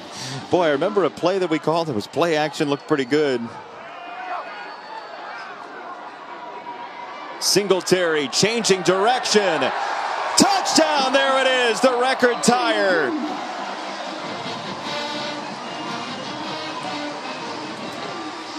First contact was well before the goal line. Well, that's one of the parts of the skill set by Devin Singletary that I think is totally underestimated. His ability to finish drives physically. I mean, he's a compact guy, 5'9", 200 pounds, and we talked about the vision, but he'll deliver a blow to move the pile at the end like he did on that play. Much needed 5-minute plus drive for FAU with North Texas creeping around the corner, and the Owls may have just put away the Conference USA Championship game. How fun is this kid to watch? Yeah, how about when we need something, give it to him 3rd and 11, an 18-yard drive, and then let him pound it in there, tie the record.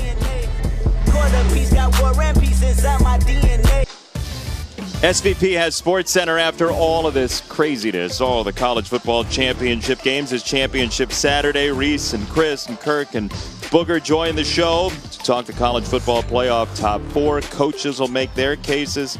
And Tiger Woods is hitting the ball around too. Sports Center, SVP, midnight Eastern on ESPN, also on the ESPN app. He's got more than one big thing tonight. A lot of big things. Tiger Woods actually keeping it in the fairway to a large extent. That'll work well, right? Beautiful climate for golf down here in Boca. As this is a touchback, and we check in with Chris Cotter. The Baker Show continues in the Big 12 championship game. Yet another touchdown pass. Look at this beautiful seed to Marquise Brown. 38-17, Oklahoma on top of TCU. Still early third quarter in that one. Meanwhile, we got an exciting day for you today on ESPN. So we're bouncing back and forth between football and basketball. Duke's Marvin Bagley, one of the top freshmen in the country, getting set to take on South Dakota. They'll tip in just under 25 minutes, guys. You got to see Bagley if you've not. Oh, my goodness. That's ridiculous. He should be a senior in high school this year, right? One of those guys that reclassified. Crazy. Plays like he's 30. Fine to throw. Has the tight end, Smith. That is Kelvin Smith. We mentioned the running backs coach for FAU, Kevin Smith, who just got a nice warm embrace moment with his tailback, Devin Singletary. Congrats, kid. Now go sit down because you're not breaking it. Fine to throw, and he does have a catch for Smiley, who had the 73-yard touchdown earlier. Jason and Kelly, in the middle of this crazy coaching carousel, I pose to you a question. Here are a couple coaches currently in the group of 5 searching for Power 5 jobs eventually. On this list includes their current resume and their previous coaching stops, their current record, and also the record when they took over for the school. So we're going to play a little game. Is that what I'm gathering? Yeah, you guys debate. I set it up. You guys debate where you think would be the #1 choice that a Power 5 school that's currently in need of a coach should go. Okay, so coaches without names. Okay. All right. Current record. There they are. Okay. Team record. I want a guy who's been a head coach. I'm taking one. Who you want? I think I'm taking 2. Really? Fine, nearly picked. Why number 2? Not sure. Just eeny, meeny, miny, mo. Team was 9-4 before he took over. What'd he do? Yeah. I'm gonna have somebody angry with me. There's a person behind that shadow. Good choices there, though. No doubt about it. So you're taking 2? Yeah, I'm taking 2. Current record. He took over a good team, obviously. I do think the 4th guy, 11 years as an assistant, it's just about time. So maybe 4 would be my second choice. Just because he's been an assistant a long time? Yeah. Ready to do it as this ball's tipped by McCarthy. So 3rd down coming up. All right. So I picked Lane Kiffin. And you picked Mike Norvell. Not on there is the off the field, the tweeting, all that stuff does not go on the graphic. So that's completely unbiased. Jason you go pick. with Lane Kiffin. Yeah, you went Lane Kiffin. Do you still like your pick? Yeah, he knows the Power 5. I really do. And I think some of the things he told us yesterday revealed a change. As Fine's going to go down, he's sacked by Stephen Leggett, the junior. What I was most impressed by from Lane Kiffin yesterday was the thing I'm most sympathetic to is him saying that he made his mistakes at such a young age at a very high-profile place, whether it be the Power 5 or the Oakland Raiders. People don't get to make young mistakes on big stages and survive it. So, timeout FAU. That's what I most was sympathetic to from Kiffin when we talked to him yesterday. Was those mistakes really caused a lot of bluster, and rightfully so, but he did do them on big stages. And so now the question is this. Yeah. He has done a lot of things right at this stop. Obviously turned this team around and all of those things, and saying all the right things does not really indicate the true change in a man. Doing that over a period of time does. So if you're an athletic director making a hire, do you want to see it for another year or two before he's my guy? No question. Kelly, would that be a good fit at Tennessee because the fans are calling for him? I asked him about it yesterday. He said, when I left and mattresses are burning, I never thought that they would come calling me. But it's kind of like an old girlfriend. You have a bad breakup, you see the person again, and you've all made up. You and Barbara fell in love right away. That's what I'm talking about. Mason Fine on the roll. There's a flag down, so this may be coming back regardless. He does uncork it down the field. And this ball is efforted by Bussey, and did he bring that in? He did bring it in, but it's coming back as Jordan Murray. Offense, number 71. 10-yard penalty from the previous spot. 4th down. Number 71 had the WWE takedown off the edge. So, Chris, the girlfriend thing. First of all, I don't really understand that, but for some insane reason, I think because of the insane nature that this is played out in Tennessee, would it not be fitting for Lane Kiffin to just go back in? And this time they're burning mattresses and those kind of things on his way in as opposed to his way out. Well, to his credit, they burned mattresses because they didn't want him to leave. It's not like they were throwing a party. He said if I lost, they would have thrown a party when I left. This is 4th down and the game for Fine. Another jump ball, and Florida Atlantic's on this one. Jalen Young with his 2nd of the day, and that's all she wrote for the Mean Green today. Wherever Lane Kiffin ends up down the road, his team from 2017 is going to be champions of Conference USA. As you can be sure to tune into ESPN3 or the ESPN app for the post-game celebration immediately following this game. And the thing is another name on that list, that blind list that Chris gave us, Seth Luttrell, coach of North Texas.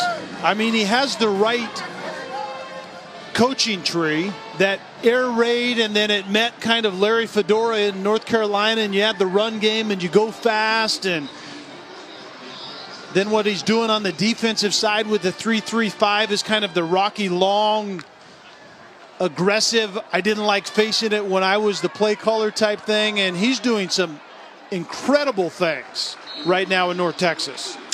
Both of these schools have something in common, I would say, fertile recruiting grounds where they live. Yeah, give kids a chance to stay home. Yeah, no doubt about it. The 4 counties that Seth Luttrell told us about, that if you can just do your job within those 4 places, you can have a really nice program, and he's proved that. 1 win before he got there, 5 in a bowl game last year, 9 wins and a bowl game in some way, shape, or form going forward here in a few weeks. Here's how versatile this offense is for FAU as Clark gets this run and a 1st down. John Franklin III, the former Auburn quarterback, plays wide receiver, and he's running out the clock out of the shotgun for Lane Kiffin, who likes to have some fun on the offensive side along with Kendall Briles, his play caller. Yeah, the thing that John Franklin had going against him to remain a quarterback is he's a 4.2, 5.40 guy. It's like, okay, if you're that fast, we're going to find something else to do with you. And, yeah, this is a fun thing for him to get back out there and take direct snaps. There's not a whole lot of kneel down in Lane Kiffin's personality. No.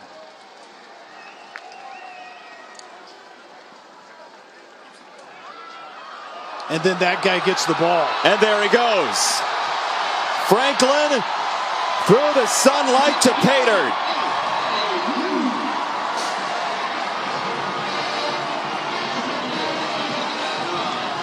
You think Kiffin likes that? You think Lane Kiffin likes that?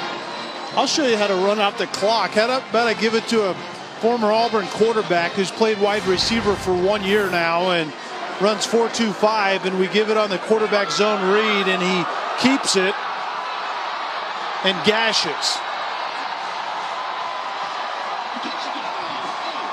There's a little Leon Lett perspective going on, though. Did he drop the ball before he got into the end zone? A touchdown. The previous play is under review. Did John Franklin not act like he'd been there before and drop that ball to the ground before he actually crossed the goal line? That's going to literally be the question that we're asking right now in the replay booth. Lane Kiffin was excited through his play sheet and all those things, but he may have to now go to the young man and say, you weren't across the line. That is a fumble. You think that's a fumble? I think that's a fumble. I do. Oh, my gosh. That's definitely a fumble. And North Texas immediately picks up the fumble, which is important because it has to be immediately recovered. And I think North Texas does that. That's a fumble.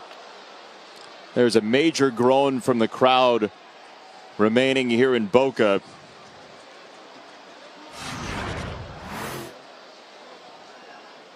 Clear recovery from North Texas. Why not? That's McLean, Keyshawn McLean, who was really just playing equipment manager. Yeah, hey, there's a ball lane here. Let me give that back to the official. And in the end, I think that's going to give North Texas the ball back without Cam Solomon scoring, John Franklin scoring a touchdown. Remember, the ruling on the field is a touchdown. So you've got to have indisputable video evidence. And without the shot straight down the line, it's tough to overturn that, don't you think? That's true. And remember that the front of that ball just has to penetrate the very front of the end zone line. After review, the ruling on the field is changed. The runner dropped the ball at the half-yard line, and it was recovered by the defense. Therefore, we'll have a touchback. The ball be placed at the 20-yard line. First down, North Texas. Well, if that isn't, for some people sitting at home, the opportunity to say, that's the most Lane Kiffin ending to a Lane Kiffin game, I don't know what is. Somehow that is awfully fitting.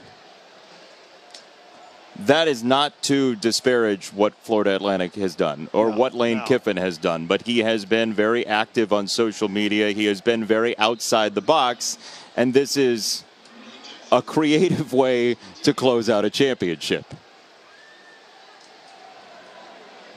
So North Texas, one last possession. A flag is in. Here's Bussey across the 30, and we'll check the marker from our referee, Dan Gotro. Offside. Defense, number 97. The penalty is declined. The result of the play is a first down. A 9-3 year, a championship on the horizon, and there's always something to clean up, right? Yeah, always something to clean up. And one thing that Lane Kiffin may have discovered, that maybe my Wildcat quarterback should be John Franklin, and Motor Singletary gets a rest at that point in time. Maybe that happens in the bowl game because John Franklin is a graduate transfer, so he will be done after the bowl. But man, he looked good on that run up until that thing he did at the end by dropping the ball on the ground at the half-yard line. This is going to be another offside penalty kill. An erratic close for FAU. Jason, they were all set to dump Gatorade on Kiffin right before that call. He looks over, he sees the Gatorade bucket, glares at him. Guys backed away. Not a good choice. Offside. You're right. Defense, number 95. 5-yard penalty. Remains first down. Why does that need to damper the mood, though? That doesn't need to change things. I mean, that was an exciting play. The young man made a mistake. In some ways, it will be remembered maybe even more emphatically because he dropped it on the half-yard line. It was a teaching moment. He brought his son Knox over. He said, do you see that? Watch it. And he goes, what do you think? And he goes, he fumbled it. And he goes, yeah, you don't drop the ball before the end zone. How about that? Ball loose. And North Texas is on it with T.J. Henson, the guard.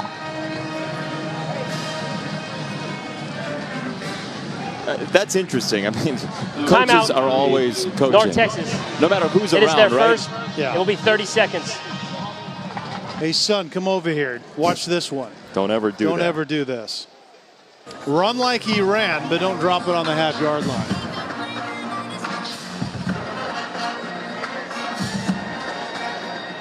Lane Kiffin and family over on the sideline. The Gatorade looming.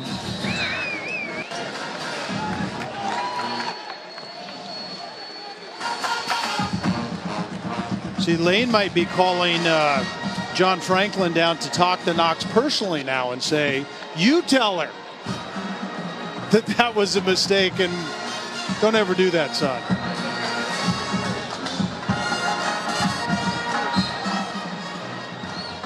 Lane Kiffin back as a head coach after his time with Nick Saban at Alabama. Said he learned a lot from Saban, especially the detail orientation, how to spend a lot of time on the very small things, fine directing traffic, and he wings it out of bounds.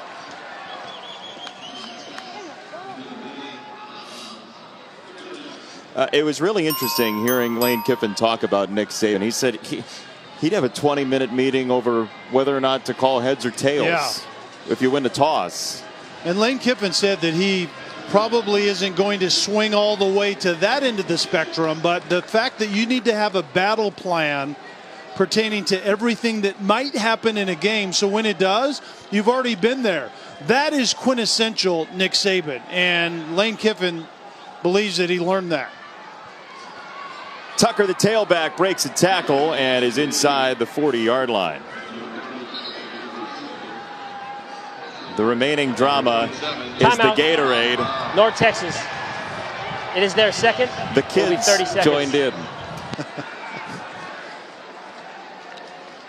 How about that? Yeah, what Lane did is he shifted the dunking to the brother, Chris, down the road a little bit. And now the players get the head coach. Monty better watch out. I think he's watching it up here in the suite somewhere. You'll end up getting a garage talk if you get a garage talk, but all three Kiffins may get doused. And rightfully so. What a season for FAU. 3 straight 3-9s, and Lane Kiffin shows up here. Sometimes brash, sometimes loud on social media, sometimes very clever. But that was a machine-like first quarter for FAU. Putting them in position is fine. Goes to the sideline for Bussey again, and North Texas certainly has not waved the white flag.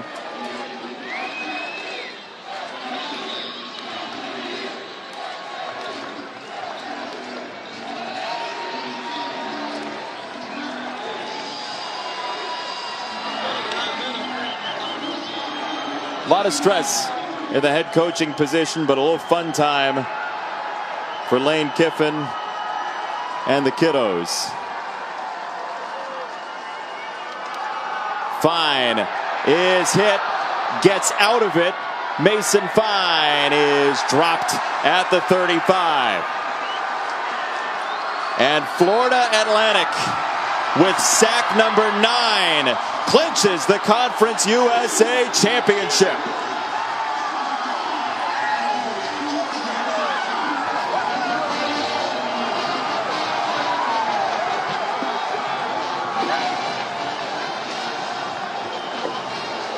Students rush the field here in Boca.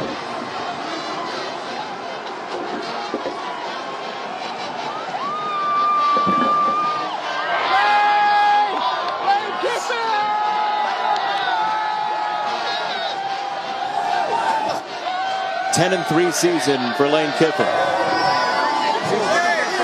He He's with Chris Button. Coach,